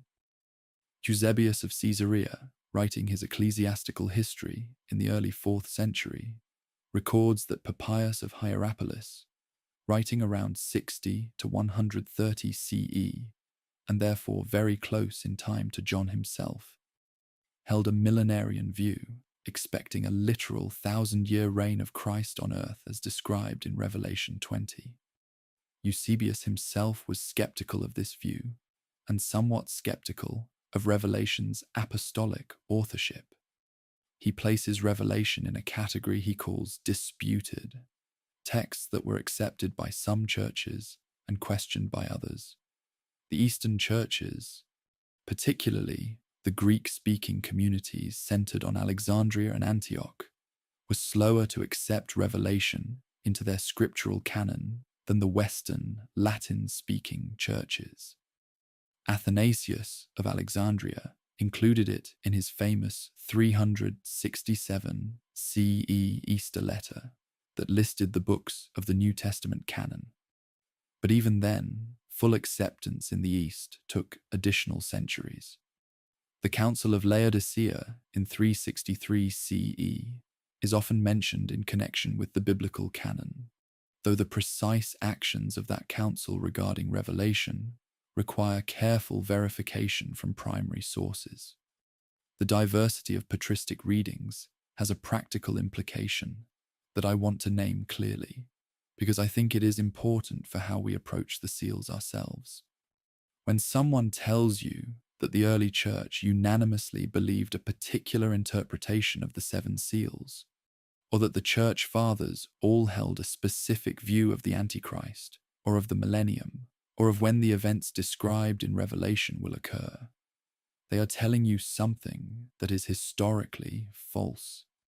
The patristic record is rich with disagreement, with debate, with careful thinkers reaching different conclusions from the same text. Irenaeus held a futurist reading that emphasized a coming literal Antichrist. Victorinus held a recapitulationist reading that saw the three judgment series as covering the same ground. Origen tended towards spiritual and allegorical readings that emphasized interior transformation. Eusebius was uncertain about the book's apostolic authority. These are not marginal figures. They are among the most important thinkers in the early history of Christianity. Their disagreement does not mean the text has no meaning. It means the text is genuinely rich enough to sustain, and perhaps even require, multiple approaches. Augustine of Hippo, writing in the early 5th century, brings us to a final and particularly influential patristic position. In his monumental work, The City of God, particularly in Book 20, Augustine developed a reading of Revelation that would shape Western Christian interpretation for the next 1,000 years. Augustine rejected the literal millenarianism of earlier interpreters like Papias and the earlier Irenaeus, she arguing instead that the 1,000-year reign of Christ described in Revelation 20 was the present age of the Church, the period between the first and second coming of Christ, during which the gospel is proclaimed and the saints reign with Christ spiritually. His reading of the four horsemen followed a similar logic. Rather than seeing them as future sequential events, he understood them as describing the spiritual conditions of the present age, the forces that operate throughout all of history in the conflict between the city of God and the city of the world. On Augustine's reading, the seals are not a timeline. They are a description of what it has always been like to live in a world where the city of God and the city built on human pride coexist, struggle, and move toward a final divine resolution. And let me step back and say something about why this diversity of interpretation matters practically, because I want this to be genuinely useful to you rather than merely interesting as historical information. When you encounter confident claims about what the 7 seals mean, when someone points to a current news event and says, "This is the fulfillment of the 2nd seal," or "the rider on the white horse is this specific person," the history of patristic interpretation gives you a healthy instinct of caution. Not cynicism, caution. The most learned and most devout readers of this text across 20 centuries have not agreed on its application to specific events, and there is a reason for that. The text seems to resist the kind of confident calendrical application that popular prophecy books often attempt. Irenaeus, Victorinus, Origen, Eusebius, Augustine. These are not people who lacked intelligence or devotion or careful engagement with the text. They simply found a text that was deeper than any single reading could exhaust. I think that is actually a sign of its greatness, not its weakness. What the Church Fathers did agree on, across all their differences about structure and timing and specific reference, was something more fundamental and more important than any of those interpretive questions. They agreed that Revelation was about Jesus Christ, that it was, as its very first verse announces, the revelation of Jesus Christ.